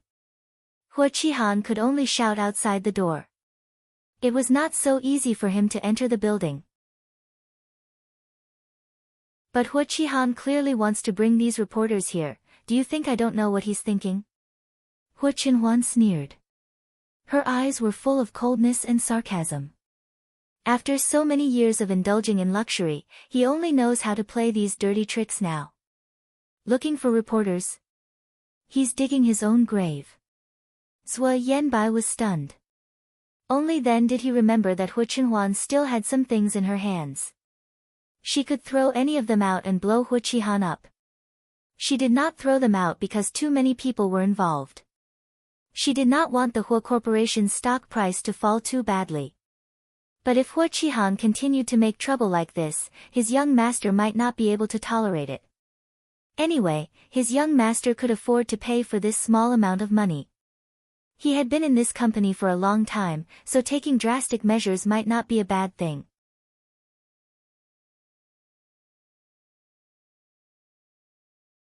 Chapter 824. At that time, Hua Qihan still didn't know that his unfilial son had handed the back of his neck to Hua Qinhuan before he defected. As long as Hua Qinhuan moved her hands slightly, it would be enough to break his throat and send him to hell. Hua Qihan led a group of reporters to wait downstairs under the hot sun. He thought that he would return empty-handed today. These reporters had accompanied him under the scorching sun for so long. They were resentful and would definitely do their best to criticize Hua Qinhuan. However, before Hua Qihan could finish imagining Hua Qinhuan's tragic situation of being besieged by public opinion, the person he thought would never appear walked down the stairs so openly. The reporters who had been surrounding Hua Qihan swarmed forward like beasts smelling meat, trying to put their microphones directly in Hua Qinhuan's face. The security guards at the door naturally wouldn't let them do that. Before the reporters approached, they built a human wall in front of Hua Qinhuan, separating the reporters from Hua Qinhuan. Hua Qihan also reacted at this time. He quickly stepped forward and shouted, "Hua Qinhuan, you took over your brother's company. Aren't you afraid that your parents will come after you?" It would have been fine if Hua Qihan hadn't mentioned Hua Jinyao and Hua Mummy. As soon as he mentioned them, Hua Qinhuan's face suddenly darkened. She sneered and said, "If you're not afraid, why should I be?" When the reporters heard what he said, they instantly felt as if they had been injected with chicken blood. They felt that they had vaguely spied on the secrets of the rich and powerful and could make big news at any time. Hua Qihan really didn't expect Hua Qinhuan to say that. His eyes widened and he was stunned for a while. When a few reporters saw that they couldn't get close to Hua Qinhuan, they changed their target to themselves and surrounded him. Hua Qihan seemed to have woken up from a dream. He gritted his teeth and said, "What's there to be afraid of? Dad left the Hua Corporation to me in his will. At that time, your legs were crippled. Out of consideration for our brotherly love and pity for you, I kept helping you and encouraging you. I didn't expect that once your legs were healed, you would take away the only thing Dad left for me and even chase me out." Hua Qihan's words were bitter and hateful. He portrayed himself as a victim who had been bullied because of his kindness. At the same time, he also blackened Hua Qinhuan and blatantly portrayed him as an ingrate who repaid kindness with ingratitude. Zhuo Yanbai was infuriated as he listened. What did he mean by helping you out of pity and encouraging you? He almost couldn't recognize these two words. It was already good enough that Hua Qihan, that be **starred, did not secretly play tricks to make his young master's leg injury worse. Would he encourage him to help treat his young master's leg injury? What a joke! Compared with Zhuo Yanbai's anger, Hua Qinhuan's expression did not change. He was so calm that it was as if he was listening to someone else's business. After Hua Qihan pretended to finish his words, Hua Qinhuan faintly spat out a few names. Song Gangyi, Zhang Hai, Nie Minji. Hua Qinhuan finished reciting more than a dozen names in less than a minute. The people around did not understand why Hua Qinhuan suddenly recited the names. Hua Qihan was dumbfounded. From the moment he heard the first name, the expression on his face froze. The more he heard, the angrier his face became. When he heard the last name, Hua Qihan's face was as pale as paper. His eyes were wide open and he looked at Hua Qinhuan in disbelief. His eyes were full of horror and a trace of fluttering luck. Hua Qinhuan's lips curled up slightly. Her clear voice shattered Hua Qihan's trace of fluttering luck. These are the names of the company's layoffs today. You should be familiar with them.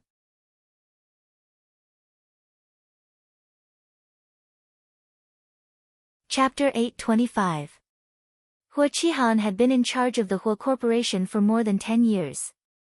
After the initial panic, he quickly forced himself to calm down and said sadly, what do you want to do? These are all old employees of the company.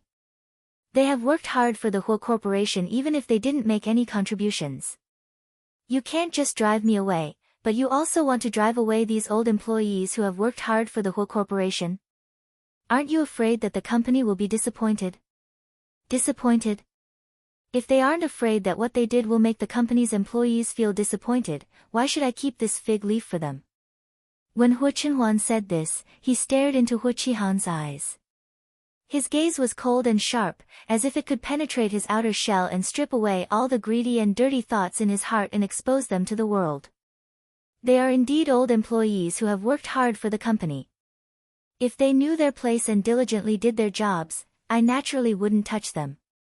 It's just that they shouldn't have used their identities to do things that are against the law. Hua Qihan's face completely changed. He struggled to push aside the reporters in front of him and wanted to rush forward. Hua Chenhuan winked at the people in front of him. The originally impenetrable human wall quickly opened a small gap, just enough for Hua Qihan to squeeze through. The reporters behind Hua Qihan suddenly came to their senses when they saw this. They also ran over, wanting to tear open the gap and rush to Hua Chenhuan. Unfortunately, their reaction was not as fast as the security guards, and they were once again blocked outside the human wall. Some people were so angry that they couldn't help but want to curse. They were stopped, but their mouths were still a little unwilling to be left out. President Hua, do you have any explanation for Mr. Hua's claim that you colluded with the company's old employees to force his brother out of the Hua Corporation? President Hua, is what Mr. Hua just said about the will true? Did old President Hua really leave a will to Mr. Hua? So now you're taking the Hua Corporation away from your brother. Are you dissatisfied with old President Hua's arrangements before his death? President Hua, what exactly do you mean by breaking the law and breaking the discipline? The old employees you just mentioned, were they fired because they did something unspeakable? Will you hold them accountable? President Hua, please answer our questions. President Hua, the reporters asked questions one after another. Hua Chenhuan casually responded to any one of them, and it was enough to turn into big news about the internal disputes of the rich and powerful. However, he did not say a word. Instead, he looked coldly at Hua Qihan, who had rushed up to him and was about to grab his collar. Hua Chenhuan narrowed her eyes. She stretched her long legs forward and kicked Hua Qihan's knee under the cover of the human wall. Hua Qihan instantly lost his balance and fell to his knees in front of Hua Chenhuan. Zhuo Yanbai was so happy that he whistled on the spot. Aya, it's fine that you're here. Why are you suddenly giving me such a big bow? Quickly get up, quickly get up. You're already so old, aren't you shortening our young master's lifespan? That being said, Zhuo Yanbai had no intention of stepping forward to help her up. From beginning to end, she stood by the side and watched coldly. She even seemed to be gloating. You! Hua Qihan almost exploded with anger. He struggled to get up, but Hua Chenhuan held his shoulder and kept him in a kneeling position, unable to move. Do you know where I got these things?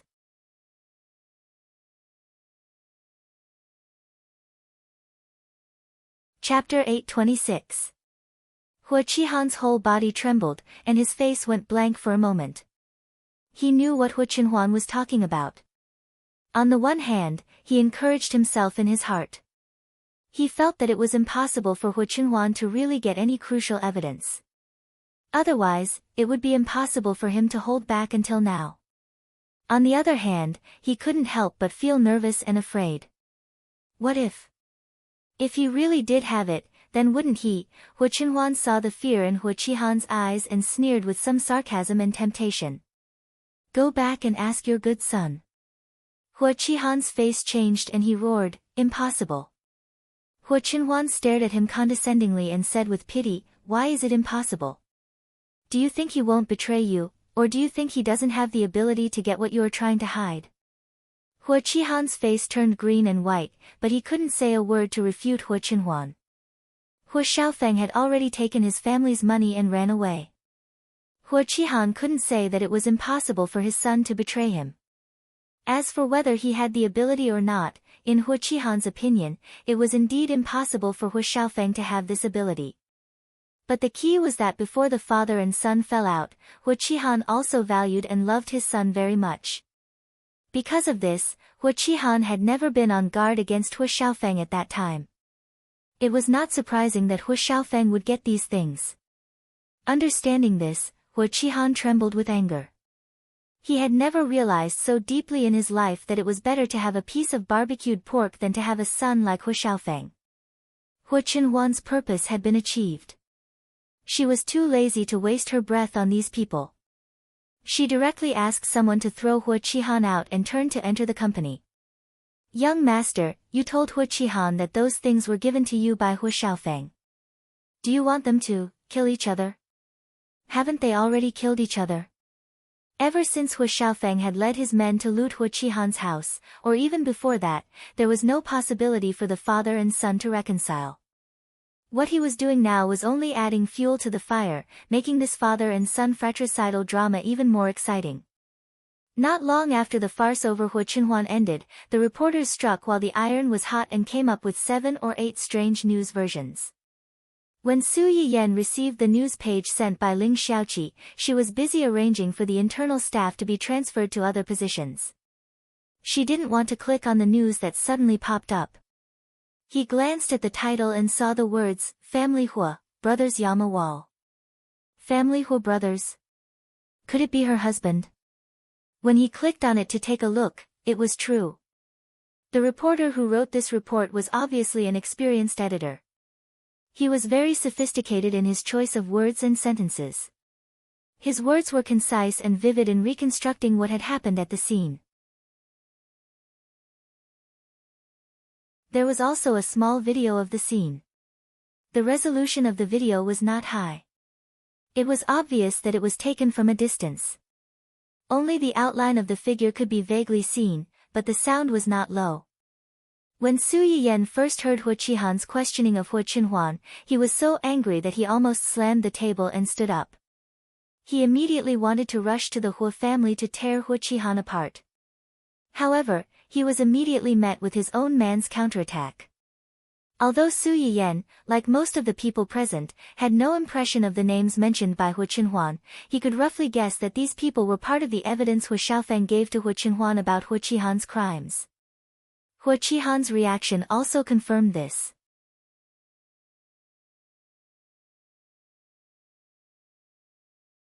Chapter 827. Su Yiyan was quite angry when he saw the beginning of the video, but he felt refreshed and relieved when he saw the end.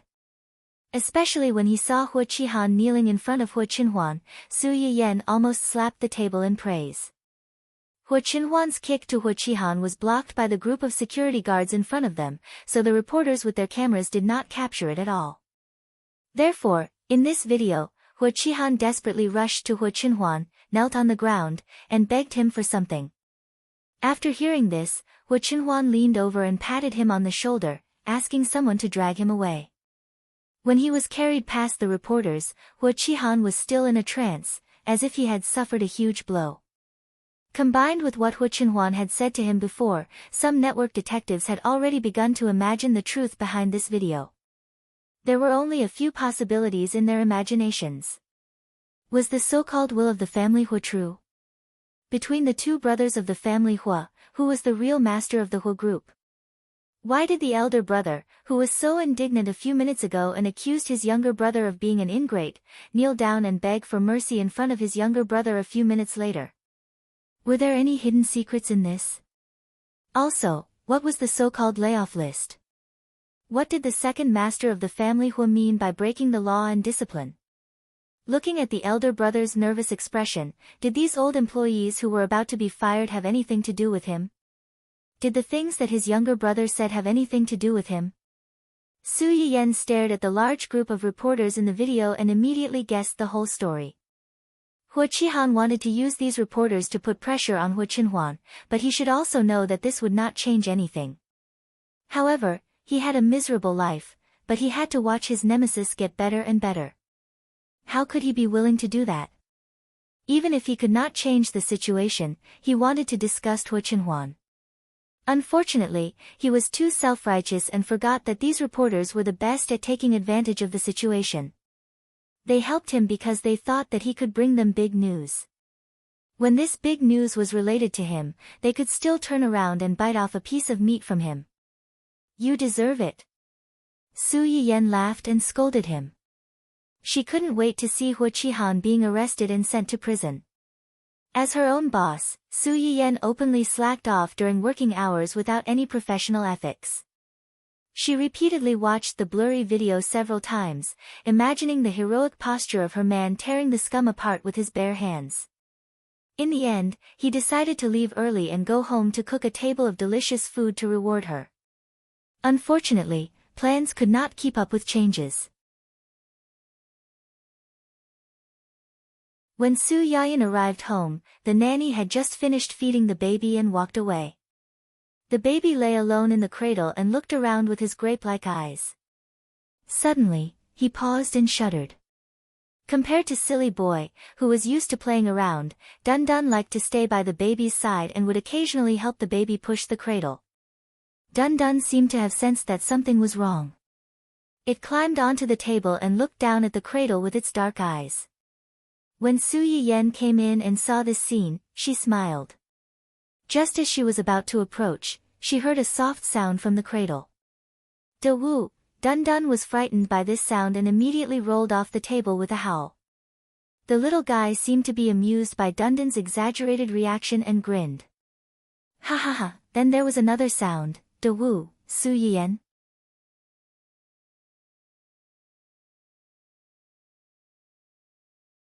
Chapter 828. The little guy burped and couldn't stop. Su Yiyan watched from the side. It was fine at first, but she couldn't help burping with him. Uncle Zhang held the little guy and patted him for a while. Fortunately, the little guy stopped burping. When he turned around, he met Su Yiyan's lingering fear. He was startled and smiled faintly. Young madam, don't worry. It's normal for children to burp. Even adults occasionally burp. It's just that children's stomachs are more delicate. If they eat too much or too fast, it's easy for them to burp. Su Yayan was deep in thought when she heard that. She then poked her son's little face and said, "You drink milk so quickly every time. Be careful that you don't become fat and can't find a wife in the future." The little guy thought that his mother was playing with him. He hugged Su Yiyan's fingers and giggled. Su Yiyan played with the little guy for a while, then turned around and went into the kitchen. She took a deep breath and turned on the live broadcast camera that she hadn't turned on for a long time.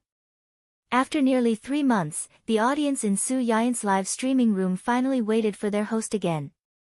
Oh my god, I'm crying. The host is broadcasting again. It's a lifetime series. Hello, Grandma. The host you follow is broadcasting again. Come and see. Why do I feel like the host has lost weight? Sure enough, beautiful women are just fat for fun. Upstairs, look at my helpless little eyes. After the host gave birth to the baby, she naturally lost weight. And it's reasonable to suspect that you haven't watched the host's live broadcast. The host hasn't shown her face yet. Where did the word beautiful woman come from? Did some people have their lungs pierced? As long as it's a girl, she's called a beautiful woman. Is this an adjective? It's just a courtesy. Do you think I don't know if the host has shown her face? Do you need to pretend to be a fox pretending to be a tiger and criticize me righteously? Su Yiyan didn't expect that after not broadcasting for a few months, the audience would tear her apart over whether she was a beautiful woman or not. Fortunately, the host appeared in time and didn't say much nonsense. He directly smashed a few villas to drown out those discussions. Congratulations to the host, Yen Yen, for receiving a luxurious Villa X10 from the host, Mountain Yusu. Please continue to work hard and don't let down your youth. Mountain Yusu, the host's appearance and face-related discussion is prohibited in the live broadcast room. First warning, second ban, third permanent ban. Hope you know. The notification was as domineering as ever. It silenced the noisy audience, and the comments in the live broadcast room were peaceful. After a few seconds, the audience began to speak one after another. Good job, admin. Isn't it a common practice to not discuss topics about the host's face in the live broadcast room? Newbies, remember to read the rules of the live broadcast room before entering the live broadcast. If anyone still wants to incite conflict in the live stream after being reminded, they will be dealt with as trolls and paid posters. As soon as this comment was posted, it immediately received the approval of countless viewers. They had been watching Su Yiyen's live broadcast for more than a year. They boasted that they had seen a lot of storms and waves. They were more and more skilled in dealing with such matters. Su Yiyen stared at the announcement made by her host. It was as if she suddenly had a backbone. She couldn't help but smile a little more. Long time no see. I'm the host, Yen Yen.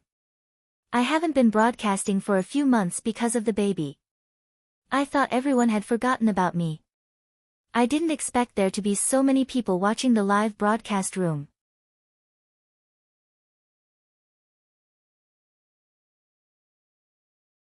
Chapter 829.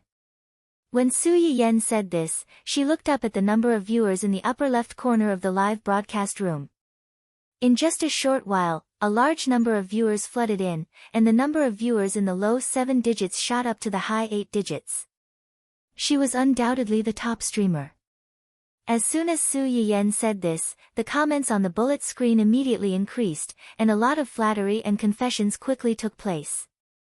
The host really doesn't know how popular she is. These are only a small number of people. At this time, many people have just gotten off work and probably haven't reacted yet. If it's any later, I'm worried that the live broadcast room will be overcrowded. Ha ha ha ha, I'm worried too, so I'm taking a seat obediently. No one can squeeze me out. Hello, is this Uncle Cop? I want to report that the guilty party is suing the victim first. It's clearly the host's family of 3 living happily and forgetting about us. How dare you accuse us of forgetting you? You should be punished. Punish the host by making a big meal today as a reward for us. As long as the host doesn't turn off the broadcast, we won't leave. We'll walk the flower path with the host until the end of the world. I always felt that something was missing when the host wasn't around. Now that the host is back, let's send some gifts first. After such a long hiatus, countless enthusiastic viewers spontaneously showered Su Yiyen with gifts. In a short while, they pushed her back to the top of the gift list. Su Yiyen was shocked by the enthusiasm of the crowd. She was stunned for a moment before she reacted. She didn't know whether to laugh or cry. Thank you for your support, everyone. Stop showering me with gifts. I'm embarrassed to receive gifts after such a long hiatus. Ha ha ha ha, we want the host to feel embarrassed so that she can broadcast more in the future. Brothers, let's send gifts. F*CK, there's such a thing. I get it, I get it. Let's send gifts. Su Yiyen's words not only failed to persuade them, but also made them send gifts even more happily. She really couldn't keep up with these people's brain circuits. Ahem. Today, I'd like to bring you some medicinal cuisines for children's illnesses. Children. Did the streamer want to do this live stream because of the baby at home? Speaking of which, the host's baby is almost a month old, right? I want to see a cute baby. +1. The host and her husband's children must be very cute. Even if they can't see the host, they can look at the children. As an old single dog, my favorite thing to do is to suck puppies.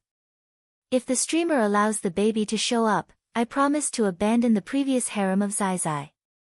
From now on, I will only dote on the streamer's Zai Zai. Please Zai Zai, please Zai Zai. Su Yiyen looked at the comments that flashed by quickly. Even through the screen, she could imagine the greedy eyes of this group of weird uncles and aunties sharpening their knives to kill her child. The corner of her mouth twitched slightly, and she decisively ignored their requests. Children's stomachs are tender and delicate. Compared to adults, they are weaker. Usually, if the child really had a minor illness or pain, parents were also afraid that taking too much medicine would not be good for the child's health. Today, I'll bring you a few medicinal cuisines that are suitable for children's tastes, can improve children's physiques, and speed up their recovery. Su Yiyen said as she took out the ingredients for today's dishes from the cabinet at the side. She arranged them simply and placed them on the table. Today, the first thing I'm going to make today is radish honey drink and lily beer pear lotus root soup.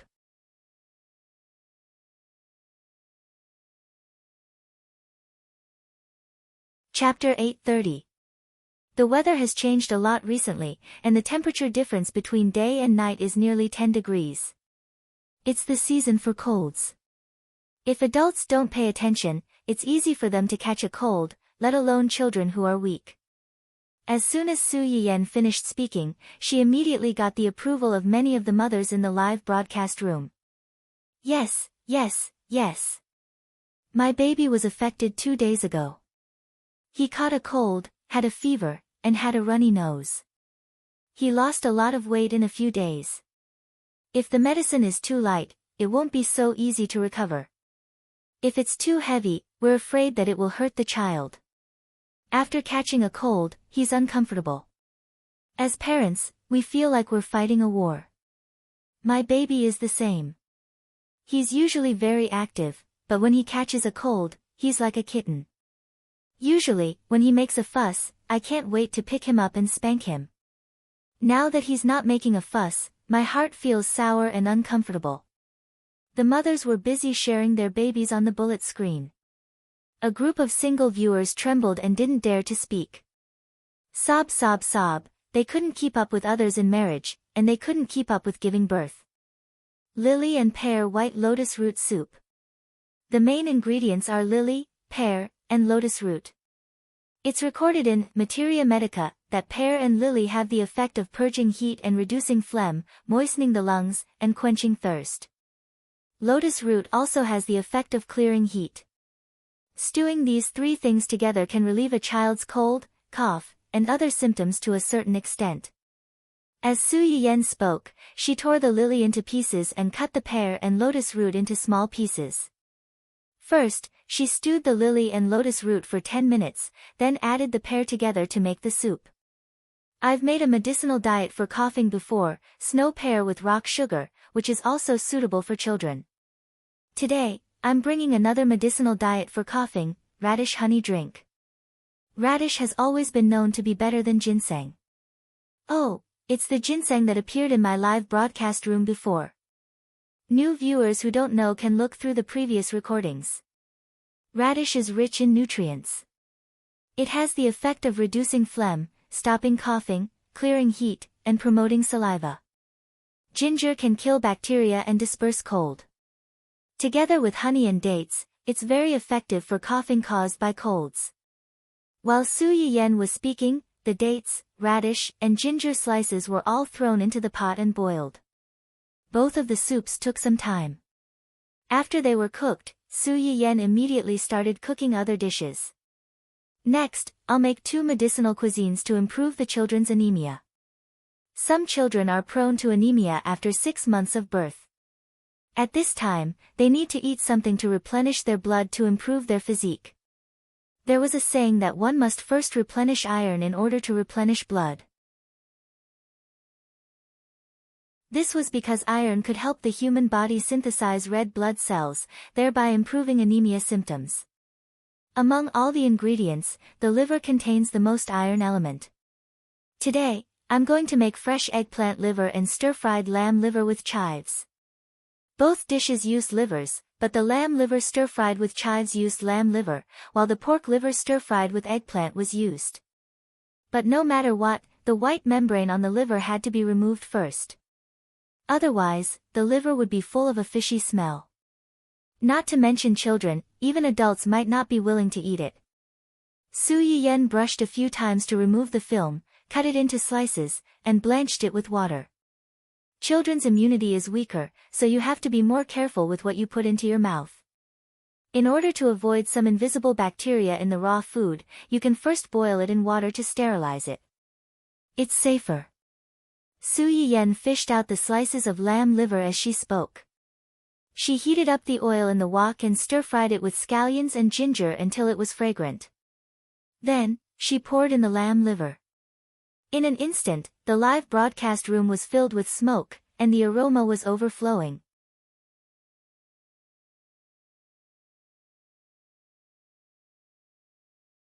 Chapter 831.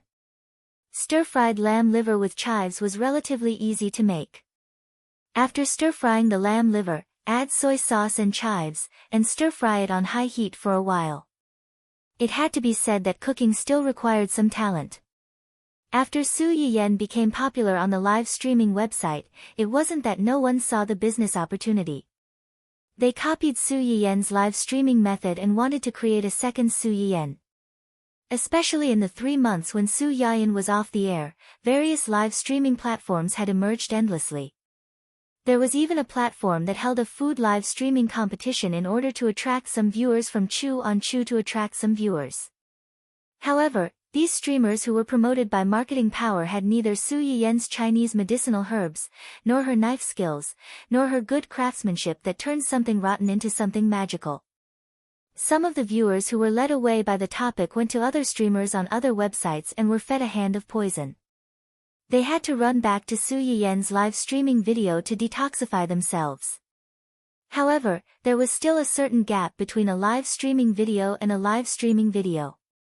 After waiting for 3 months to be fed, the viewers were almost crying when they finally had a bite of good food. Without needing Su Yiyen's reminder, they couldn't wait to open the taste simulator and taste it. It's it, it's it, it's it. This familiar taste, sob sob sob, I'm so moved that I'm about to cry. After 3 months, I'm already crying in front of the screen when I'm eating the food in the streamer's live streaming room again. I hope the streamer can be more diligent in the future. Don't forget that other than the little rascal, there are also us viewers who have been waiting for you to come back and feed you. I actually quite like to eat pig liver, but there's no way to make it as fresh and crisp as the streamers. It's cooked but not burnt. Previously, when the streamer made pig liver porridge, I tried to make it myself once. It was shameful and dry, and I felt wronged and cried. These viewers' mouths were also fed by Su Yiyen's craftsmanship. Some of the things that were edible before were now difficult to eat. Why else would it be said that it was easy to go from simplicity to luxury, but difficult to go from luxury to frugality? Su Yiyen removed the water from the previously marinated pig liver and cut it into pieces. When she looked up, she saw the message and smiled faintly. Pig liver is shameful because of the white film inside, so it must be removed before cooking.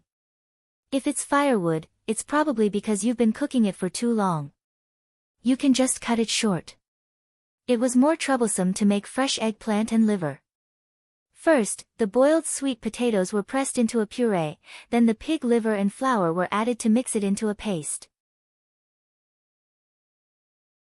After that, the thick pieces were kneaded out by hand and fried in the pan to form the eggplant and liver. After the tomatoes were stir-fried, the water starch was added, and the light soy sauce was thickened into a sauce.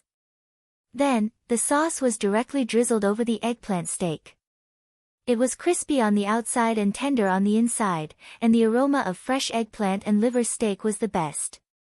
This dish can be eaten by babies born in October and above. However, you have to pay attention to the fact that you can't make the pork liver too hard when you cook the fresh eggplant and liver stew. Otherwise, it won't be easy to digest. Su Yiyen said while wiping his hands, speaking of which, I'll be bringing a few medicinal cuisines that can relieve constipation in children. Honey milk sesame soup, mulberry desert cistanche soup, and sweet potato porridge. These 3 have a sweet taste and are not as bitter as medicine, so they are very suitable for children. After Su Yiyen finished speaking, she was ready to start with the most time-consuming mulberry desert cistanche soup. Just as she took out the casserole, she heard a ding-dong sound from the live broadcast room. She originally thought that her man or some old viewers who came in later had sent her some gifts. When she looked up and glanced at it, the expression on her face froze.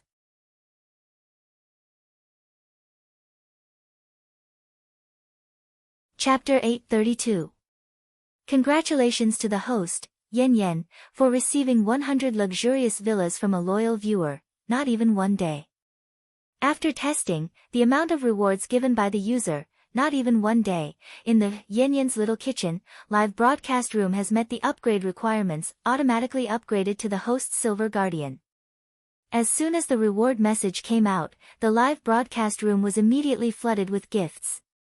Not only did it stun the tens of millions of viewers in Su Yiyen's live broadcast room, but it also attracted some viewers from other live broadcast rooms and channels. If I remember correctly, a luxurious villa should cost 10,000 yuan, right? So this new nouveau riche just came in and threw in 1,000,000 yuan.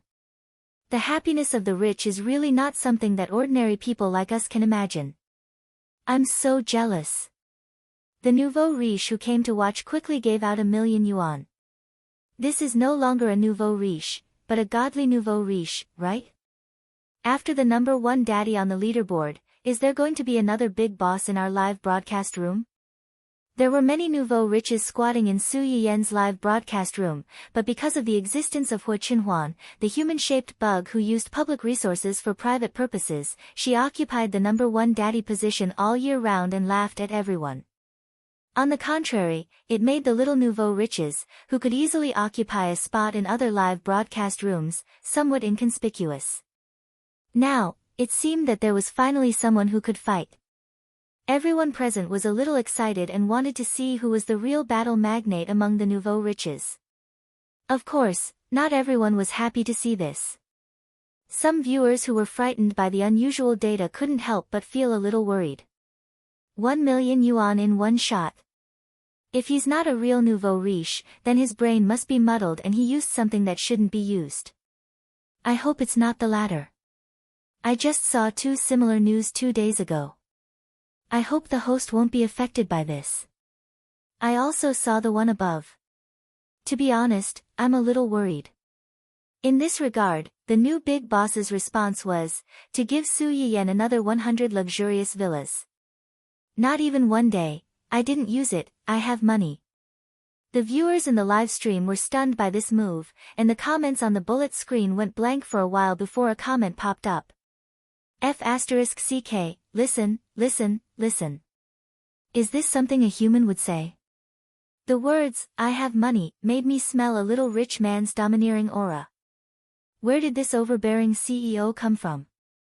Someone come and wake me up. What do you mean rich man's domineering aura? Be direct, it's clearly the fragrance of money. The viewers in the live stream were relieved and began to flatter the newly promoted nouveau riche. However, Su Yiyen's face sank after seeing this person's ID. Not even a day. If the first few words were read backwards, wouldn't it be? Do Tianyi. He appeared in her medicinal cuisine restaurant, sneaked into the hotel where her child's full moon ceremony was held, and the company that was originally completely opposed to her suddenly had a very good attitude and wanted to cooperate with her company. Now, he appeared in her live broadcast room. Su Yiyen did not think it was a coincidence. Su Yiyen's mind was spinning. He didn't know how to reasonably ignore this new nouveau riche. The top of the live broadcast room was flooded with red packets again, and the colorful special effects followed. Congratulations to the host, Yen Yen, for receiving a luxurious villa *520 from the host. Mountain you mountain you mountain you mountain you mountain you mountain you mountain you mountain you mountain you mountain you mountain you mountain.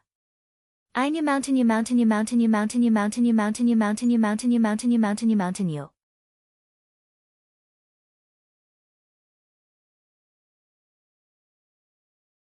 Chapter 833. This reward was too overbearing.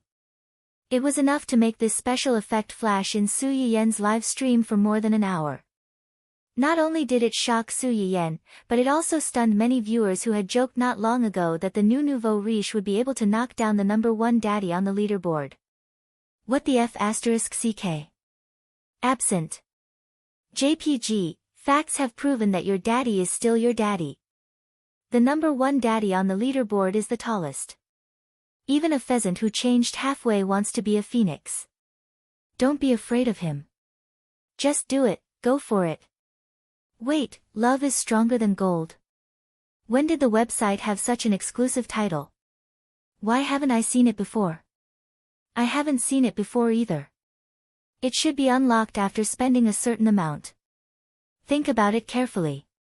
Which streamer on the website is as rich as the one in our live stream? Look at this person's fan value. TSK, how much money did he spend on the streamer? Love is stronger than gold. Ha ha ha ha, I'm dying of laughter. Love is stronger than gold. Is this an official stamp? Come, let me see how many other flirtatious B*cheese want to usurp the throne. As long as the number one daddy doesn't fall, no matter how much you jump around, you'll only be a servant who washes feet. You can't even be considered a concubine. When Su Yiyen saw the 520, her eyebrows twitched. She silently shouted in her heart, what a prodigal man. Before she could finish feeling heartache, Do Tianyi, not to be outdone, also threw a 520 over.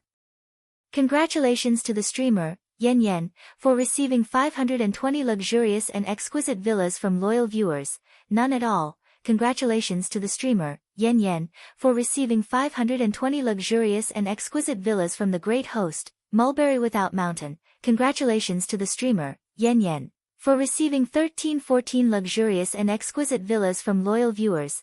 None at all. Congratulations to the streamer, Yan, for receiving 1314 luxurious and exquisite villas from the great host, Mulberry Without Mountain. High reward after high reward flashed past the top of the live broadcast room like flowing water. The audience watched the battle between the two big shots. From the initial excitement to shock, fear, and finally, numbness. They felt that their worldview had been reshaped. They almost couldn't recognize money anymore. Su Yiyen was the same. From the initial heartache to depression, and then to numbness, it took less than a minute. But even if he was numb, Su Yiyen still felt his eyes hurt when he looked at the screen full of colorful special effects. Finally, he couldn't help but smash the kitchen knife he used to cut sweet potatoes on the chopping board. Enough. The kitchen knife hit the chopping board with a loud thud. Everyone in the live broadcast room, including the two merciless money spamming machines, was shocked. Many people looked at the kitchen knife that was firmly inserted into the edge of the chopping board. Its tip even emitted a cold light. For some reason, they suddenly felt a chill run down their necks, and they immediately became cowards.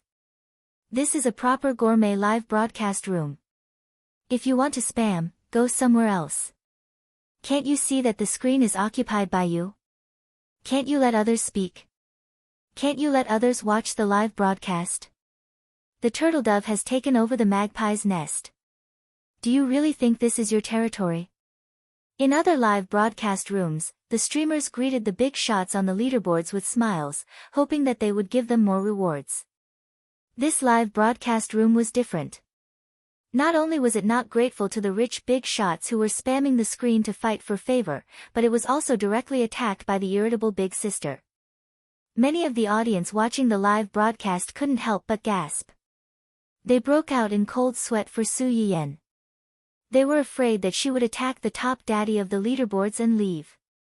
However, unexpectedly, after being attacked, the two of them didn't continue to spam gifts. Instead, they admitted defeat.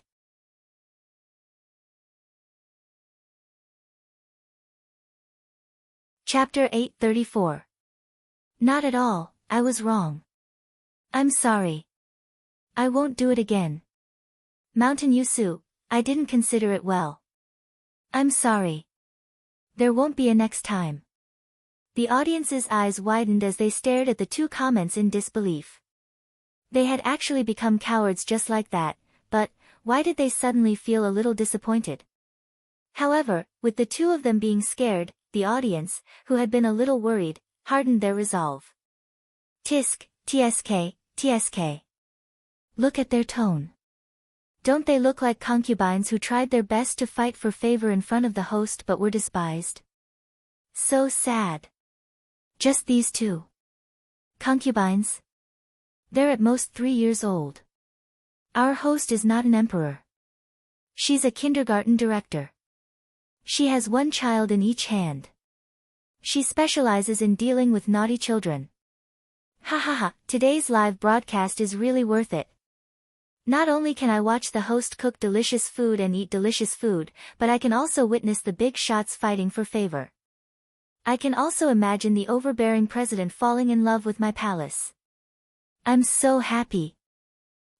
I'm talking about you. Look at what you've done to the screen in the live broadcast room. The airship is flying everywhere, and the special effects are flashing. Our eyes are dazzled. So what if you're rich? Do you really think you can win the host's heart by throwing money around? Naive. The host is mine. The host is right. You can show off if you have a little money. Do you really think you can win the host's heart? Don't you know that the host has a husband and children? You're spoiling her. The audience, who had been blinded by the special effects and had some subtle hatred for the rich, seemed to have found their backbone in an instant. They began to mock and ridicule the two big shots who occupied the top of the list. As a result, after a comment was posted, and when they wanted to post more, they found, "Dear user, you have been banned for half an hour because your comments in the live broadcast room violated the forum rules. Please wait patiently for the ban to be lifted. Regulate the online comments. Happiness is yours and mine. Everyone. QAQ, what the hell, happiness is yours and mine?" It turned out that being rich was really amazing. Not only could you be first on the list, but your father could also be a room manager. The two of them stopped causing trouble, and the live broadcast room returned to its original liveliness and harmony.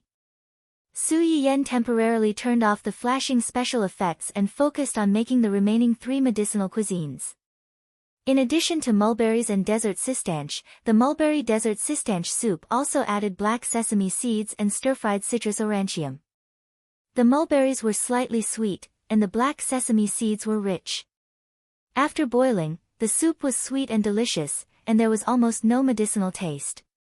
Honey milk sesame soup was a small dessert soup after meals. Fried sesame seeds with milk and honey were added. It was fragrant, sweet, and soft.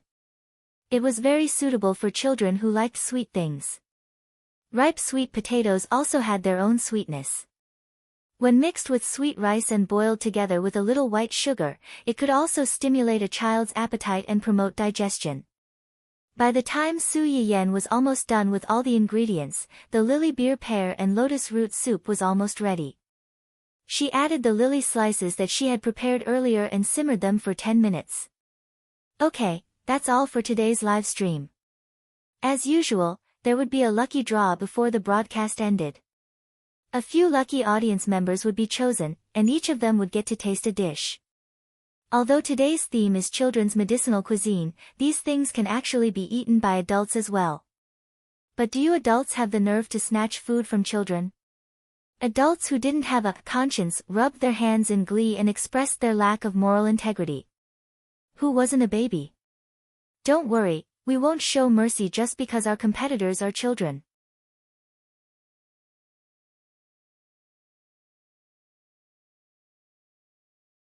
Chapter 835. The lucky draw was very fast, and the list of the lucky audience members came out immediately. Su Yiyen glanced at it and confirmed that Do Tiany's ID was not on it.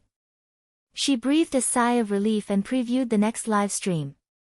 Next time, if there are no accidents, the children will have diarrhea, hiccups, night cries, and nutritional deficiencies. Those who are interested can pay attention. The exact time of the live stream is to be determined. I will try my best to restore the previous live stream frequency. I won't stand you up for so long like this time. After Su Yiyen finished speaking, she ignored the people in the live stream and coldly turned off the live stream. When she turned her head, she saw the figure of her man at the kitchen door as expected. Su Yiyen narrowed her eyes and couldn't help but sneer when she recalled the huge amount of money this person had spent on the live stream not long ago. Huo Chenhuan looked at his wife's smile and suddenly felt a chill down his spine for some reason. He felt that he might be in big trouble. Huabeichun's crisis radar went off very quickly and decisively went up to his wife to curry favor. I heard from Uncle Zhang that you ran to the kitchen as soon as you came back. Why did you suddenly think of cooking? Su Yiyan glanced at him and thought to herself, keep pretending, keep pretending. Half an hour ago, he was still spending a lot of money in the live stream, but now he was pretending to be a little white lotus. He was as innocent as he could be. I couldn't tell that he had the talent to be an actor. When I came back, I saw the baby hiccuping and suddenly had an idea, so I decided to start the live stream. The baby hiccuped. Hua Chenhuan thought to himself, isn't the hiccuping part of the next live stream? Since she came up with the idea because of her baby hiccuping, why didn't she do it this time? Why did she leave it for the next live stream? However, a certain someone had to wear his little vest properly and couldn't just disappear. Even if he had a lot of doubts in his heart, he had to suppress them for the time being. If Su Yiyan knew what he was thinking, she would definitely reply, I'm happy to do it. Anyway, the baby can't eat these things right now. She can do whatever she wants. Uncle Zhang said that it might be because it drank the milk too quickly and was a little bloated. I just patted him and he's fine now. Hua Chenhuan nodded in response, but her eyes unconsciously drifted to the few dishes that Su Yiyan had prepared. Is everything ready? Yes. I'll take it out for you. Hua Chenhuan didn't care about Su Yiyan's reaction. She picked up the 2 dishes on the table and ran out. Su Yiyan narrowed his eyes dangerously as he looked at his fleeing figure. You ran pretty fast. I'll deal with you later. Su Yiyan made a table full of dishes. There was porridge, soup, vegetables, and desserts. However, most of the dishes were sweet. Although children liked them, adults might not. I'm counting on you for today's meal. Hua Chenhuan's hand, which was putting down the vegetables, suddenly paused. Rely on me. That's right. Our baby is only a little more than a month old. He doesn't even know how to eat complementary foods. How can he eat these? This is for the big baby. Hua Chenhuan. So, you're saying that I'm the big baby? As if she could read Hua Chenhuan's mind, Su Yiyan smiled faintly and called out, Big baby, you have to eat well today too. Pfft. Uncle Zhang, who was standing at the side to help, couldn't help but laugh when he heard Su Yiyan's words. Ever since Master and Madam passed away, this was the first time he heard someone call his young master a big baby. Hua Chenhuan was stunned. She was shy and embarrassed, and the tips of her ears turned red.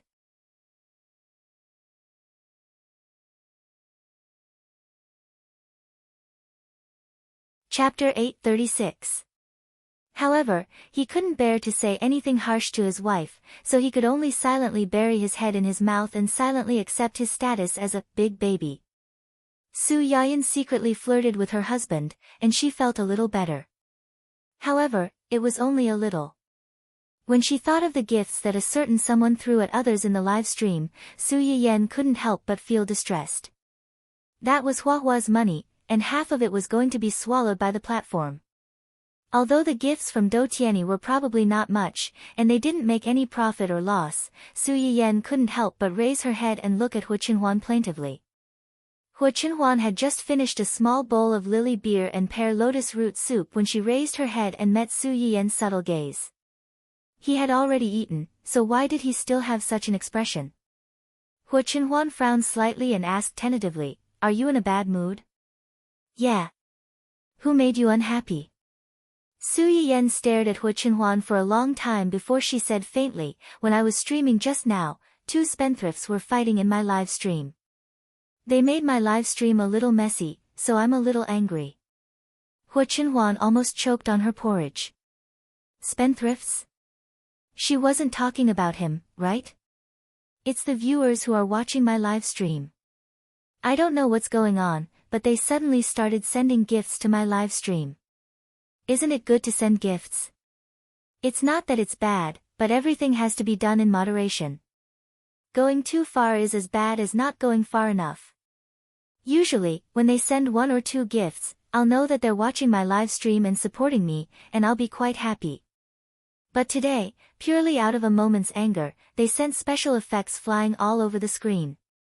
My viewers' comments were all covered up by them, and my live stream was also blocked by them. It felt like the fruits of my labor weren't being respected.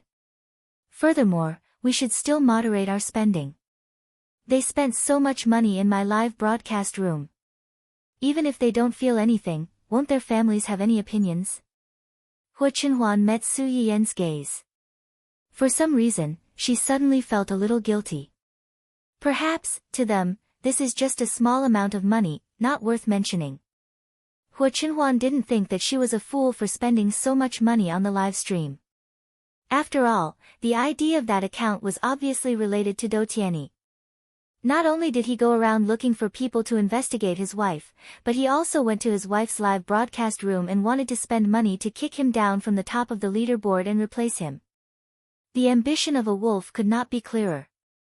If he didn't go against this scheming fellow, was he supposed to watch helplessly as this dove took over his magpie's nest, occupied his position, and snatched his wife? Why didn't they ban Dou Tianyi's account? By banning his account at this time, wouldn't it be telling everyone that his financial resources were not as good as his and that he was so guilty that he could only resort to dirty tricks? It's just money, who's afraid of who? Anyway, this money would eventually go back to his pocket. As the big boss, he was sacrificing himself to generate revenue for the website. Oh. When Su Yiyan heard what he said, she could not help but glance at Hu Chenhuan faintly. She thought to herself, to put it bluntly, I gave him too much pocket money. Tens of millions is just a small amount to him. Hu Jinyao, who was completely unaware that his pocket money was about to decrease, instinctively felt a trace of danger and tried to save himself. Then, his gaze fell on the stir-fried lamb liver with chives. His eyes flickered. This dish.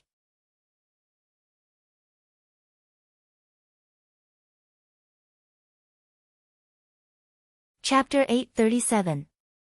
Su Yiyan glanced at the dish quizzically. She frowned and asked, "What's wrong? You don't like the taste?" "No." Hu Chenhuan shook her head. She picked up the chives on the plate and smiled. "I remember you saying that this dish has another name. It's called..." Su Yiyan was stunned. Her face turned red. Chives did have another name. It was called aphrodisiac. From the name, it was obvious that it had a well-known use. "So, you can't wait any longer? When you were discharged, the doctor specifically said that even though you have already completed your confinement, you still need to rest for 2 to 3 months to fully recover.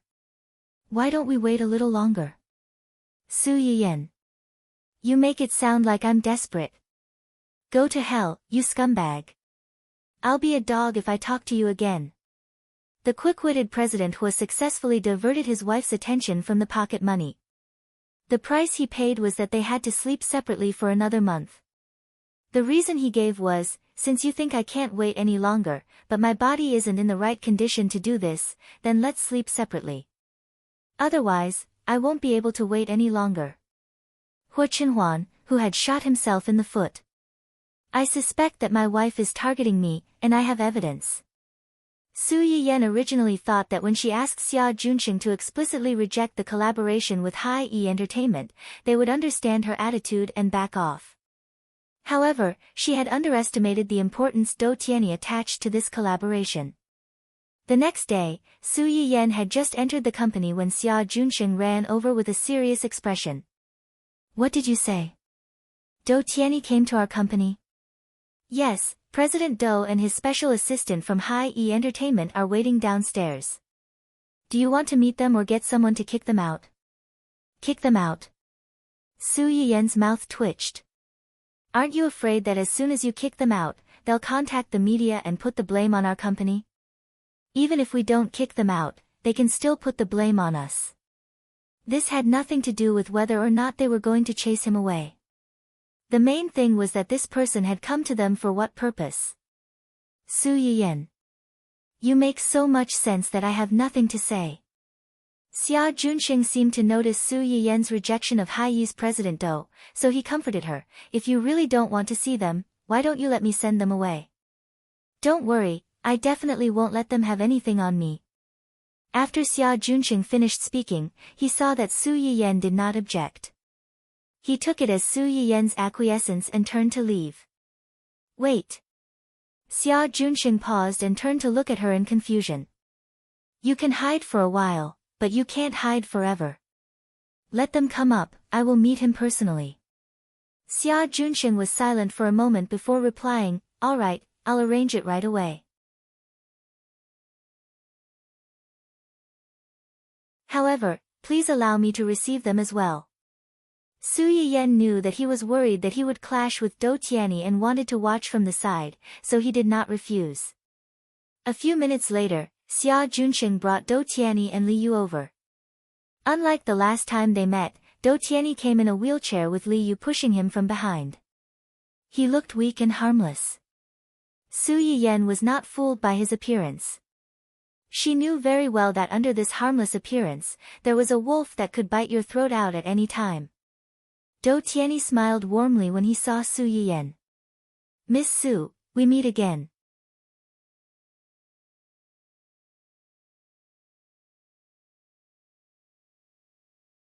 Chapter 838. Su Yiyan's eyes flashed and she pretended to be surprised. "I didn't expect you to be the boss of Hai-E Entertainment." "Excuse me." It sounded like a very perfunctory explanation. Everyone present knew what the truth was, but no one dared to expose this layer of window paper. Do Tianyi said with a smile, "Then what does Miss Su imagine the boss of Hai-E Entertainment to be?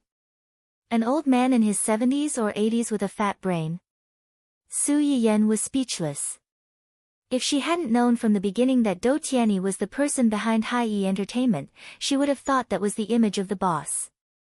After all, among the CEOs she had met, there were quite a few with this image.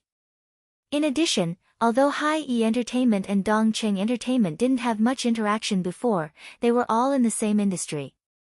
The artists in Hai-E Entertainment had a lot of tricks up their sleeves. Before Su Yiyan took over Dongqing Entertainment was just a small company. The bigger artists were fine, but the smaller artists had suffered a lot under Hai-Yi's artists. Su Yiyan couldn't possibly have a good impression of this company, so naturally, she didn't have a good impression of the boss of this company. "Mr. Do, did you come all the way here just to let me see for myself how young and promising the boss of Hai-E Entertainment is?" "Of course not." Do Tianyi could tell that Su Yiyan didn't welcome him. A complicated emotion flashed through his eyes. He went straight to the point. "I came this time to talk to Miss Su about a joint project." "A joint project?" "If I remember correctly, I've already asked someone to reject it." Miss Su's rejection means that Hai-E Entertainment isn't sincere enough. So I came personally to bring Hai-E Entertainment's sincerity and my own. When Do Tianyi said this, his eyes were fixed on Su Yiyan with a gentle smile. The atmosphere in the office suddenly became subtle. Su Yiyan's face darkened, and Xia Junxing, who was standing by the side, frowned. Su Yiyan not only had a husband, but she also had a child. Was Mr. Do's words really unintentional or intentional? Xia Junxing felt that the burden on his shoulders had suddenly become much heavier. No matter what, he couldn't let this person be alone with Su Yiyan. It was really too dangerous. Su Yiyan didn't know that in Xia Junxing's eyes, Do Tianyi had already become a toad that wanted to eat swan meat. Unfortunately, she was the swan that was coveted. When she heard Do Tianyi's words, she reflexively recalled the scene of her meeting with Do Tianyi on the day of her son's one-month-old celebration. This person's attitude towards her was really very strange. It's not a matter of sincerity. I did see Hai-Yi's sincerity in the proposal, but only. It's just that there's no point in working together. The two companies have different philosophies, so I don't think there's a need to cooperate. Different philosophies? Do Tianyi raised his eyebrows. What makes Miss Su think that the two companies have different philosophies? Is it the actions of my company's employees, or are some artists in the company blind enough to offend other artists in your company? Or is it simply because of Wen Jingping? Su Yiyan's eyes narrowed slightly. She didn't expect Dou Tianyi to be so straightforward. He directly pointed out the conflicts between Hai Yi and Dong Cheng and even mentioned Wen Jingping. Before Su Yiyan could react, she heard him say, "If Miss Su's philosophy is these, then this proposal can still be discussed." What? Dou Tianyi looked at her deeply and smiled. "I'll solve all the problems you're worried about and give you a satisfactory answer."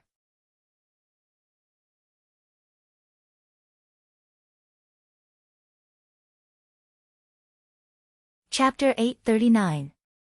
Su Yiyan was really shocked this time. Solve? How to solve it? The first two were easy to deal with.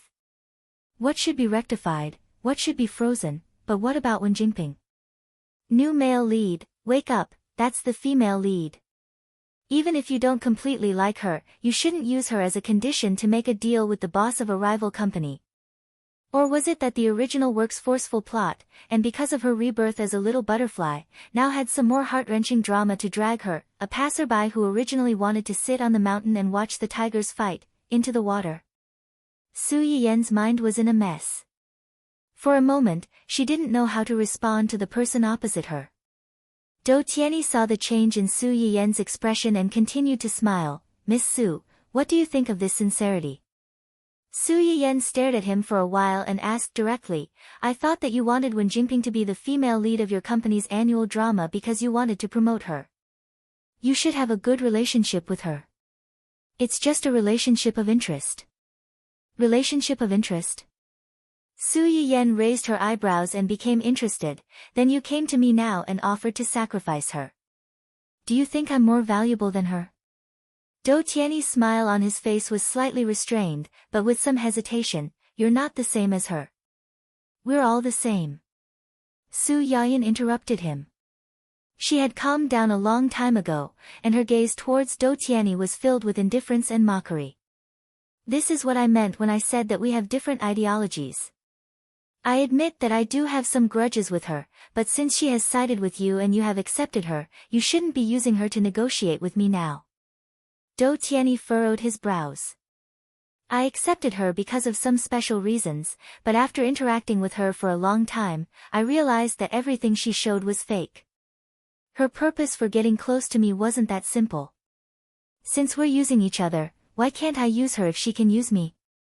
Then, if one day, you find out that Dongcheng and I are not as valuable as you think and can't bring you what you want, will you sell me out without any psychological burden, just like how you treated her?" Dou Tianyi was stunned. Li Yu, who accompanied Dou Tianyi, couldn't help but widen her eyes. It was hard to believe that someone could be so ruthless to their boss. Most importantly, their boss seemed to be more surprised than angry. This woman was really not a simple character. Dou Tianyi was only stunned for a moment, and he soon heard the logical loophole in Su Yiyan's words. "I told you that you're different. She approached me with ulterior motives from the beginning. I'm not in a cooperative relationship with her. At most, I'm relying on her and using her. As for you, I'm truly sincere." But before he could finish his words, he was interrupted. "In my opinion, you're all the same. It's not that I'm the same as Wen Jingping, but you're the same as her. I don't know why you're suddenly interested in me and Dongcheng, and why you're trying so hard to reach this cooperation with us. But whether it's because of past grievances or the future development of the company, I don't think this cooperation will work." Su Yiyan stared at Dou Tianyi as she said this. She was just short of directly saying that Wen Jingping's purpose of getting close to you was not pure.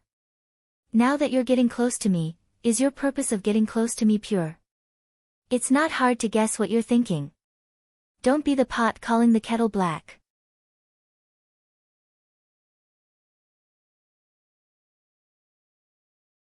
Chapter 840.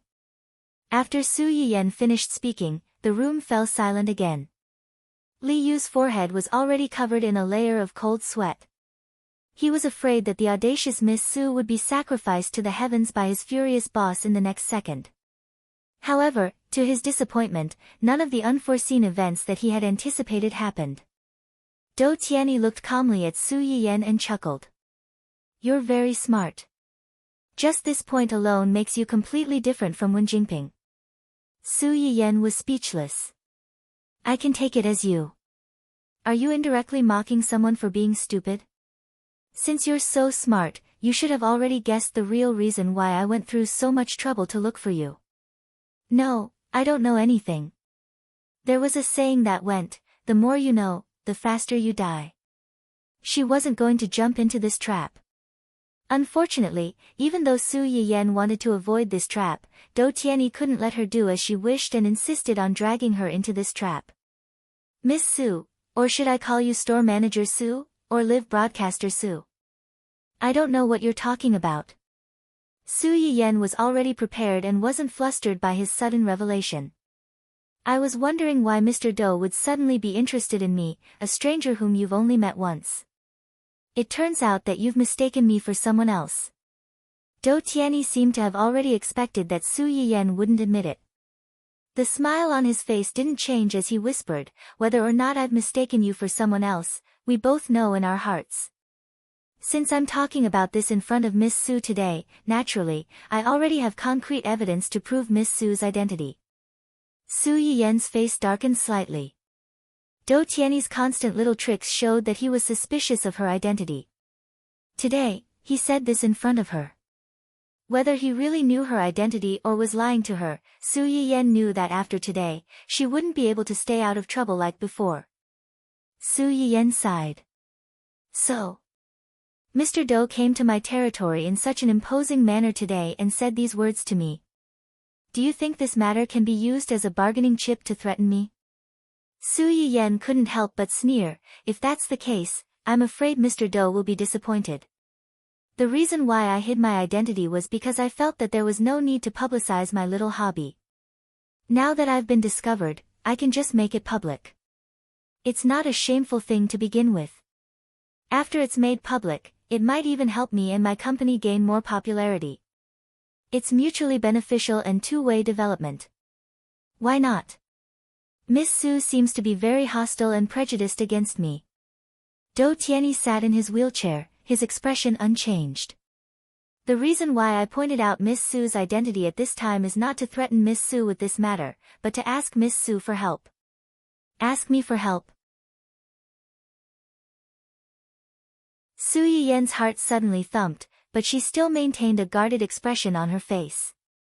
Mr. Dou's attitude when asking for help is really strange. Dou Tianyi didn't mind. "Miss Su should be able to tell that my health isn't very good and I've been suffering from illness for many years. I went to Miss Su's medicinal cuisine restaurant once by chance and ate some food. I found that the medicinal cuisine in Miss Su's restaurant has a very significant effect on my illness." As Dou Tianyi spoke, he took a test report from Li Yu and handed it to Su Yiyan. Su Yiyan looked at the test report and the corners of her mouth twitched. "Chance? You call this a chance? Do you take me for a fool?"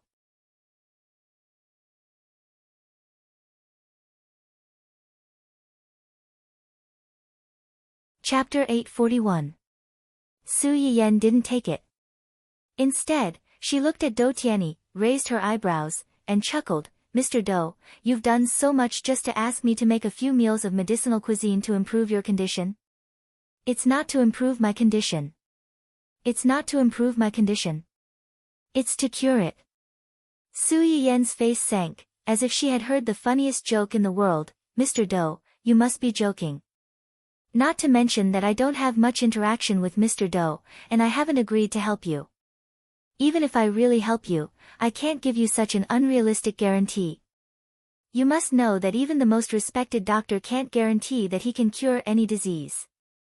Dou Tianyi didn't argue with her about this, but talked about another matter. "I heard that Miss Su's husband was paralyzed for nearly 10 years because of an accident." The word paralyzed really poked Su Yiyan's reverse scale, and her face instantly turned black. Do Tianyi acted as if he didn't see anything and continued, but about a year ago, he recovered, and he recovered very well, without any sequelae.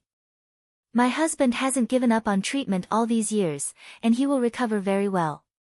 Su Yiyan wanted to push the credit of Hu Qinhuan's recovery to the doctors who had been treating Hu Qinhuan all these years. Do Tianyi couldn't let her have her way, just like Miss Su said, some diseases can't be cured just because a doctor said so. The reason why the disease is not good is because the technology is not mature. Medical science is constantly improving, and what can't be cured in the past doesn't mean that it can't be cured in the future. According to Miss Su's words, my illness will be cured sooner or later, won't it? Su Yiyan gave him a perfunctory fake smile. You also said that there will be a day sooner or later. Who can say whether it will be early or late? Anyway, I can't say for sure. In another few hundred years, perhaps a blood disease like Do Tianyi's could really be cured. Just like cancer, which was once thought to be incurable, wasn't there already a special medicine developed? It's just that other people have to research for a few hundred years. Can you live for a few hundred years? If you had that much time, you wouldn't even know how many lifetimes you'd have reincarnated. Why would you care if you could cure your illness in this lifetime? When Do Tianyi heard her words, the light in his eyes dimmed a lot, but it quickly returned to normal, as if he was already used to such disappointment. I know it's a bit difficult, but I hope that Miss Su can help me, whether it's to alleviate my illness or to cure it one day in the future. Do Tianyi hated the feeling of putting his life in the hands of others. But sometimes, fate loved to play tricks on people.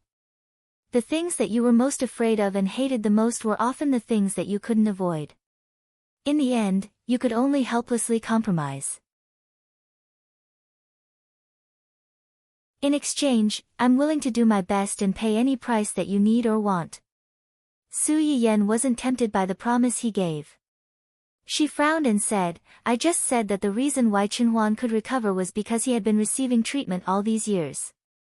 The doctors around him, before Su Yiyan could finish, Do Tianyi had already interrupted her. If what Miss Su said is true, after Miss Su's husband recovered, why are these people still unknown? A disability that was once determined to be impossible to recover was completely cured without any sequelae. Just this point alone is enough to make patients and their families, who have lower limbs paralyzed and thought that they had no hope for the rest of their lives, scramble like ducks. But in fact, there isn't. You're tuning in to the Blissful Bookshelf YouTube channel. We're so grateful for your support, and don't forget to subscribe to join us on this incredible journey through captivating stories. Your generosity through donations truly makes a world of difference, as it's the primary source of revenue that allows me to expand and enhance this channel for you.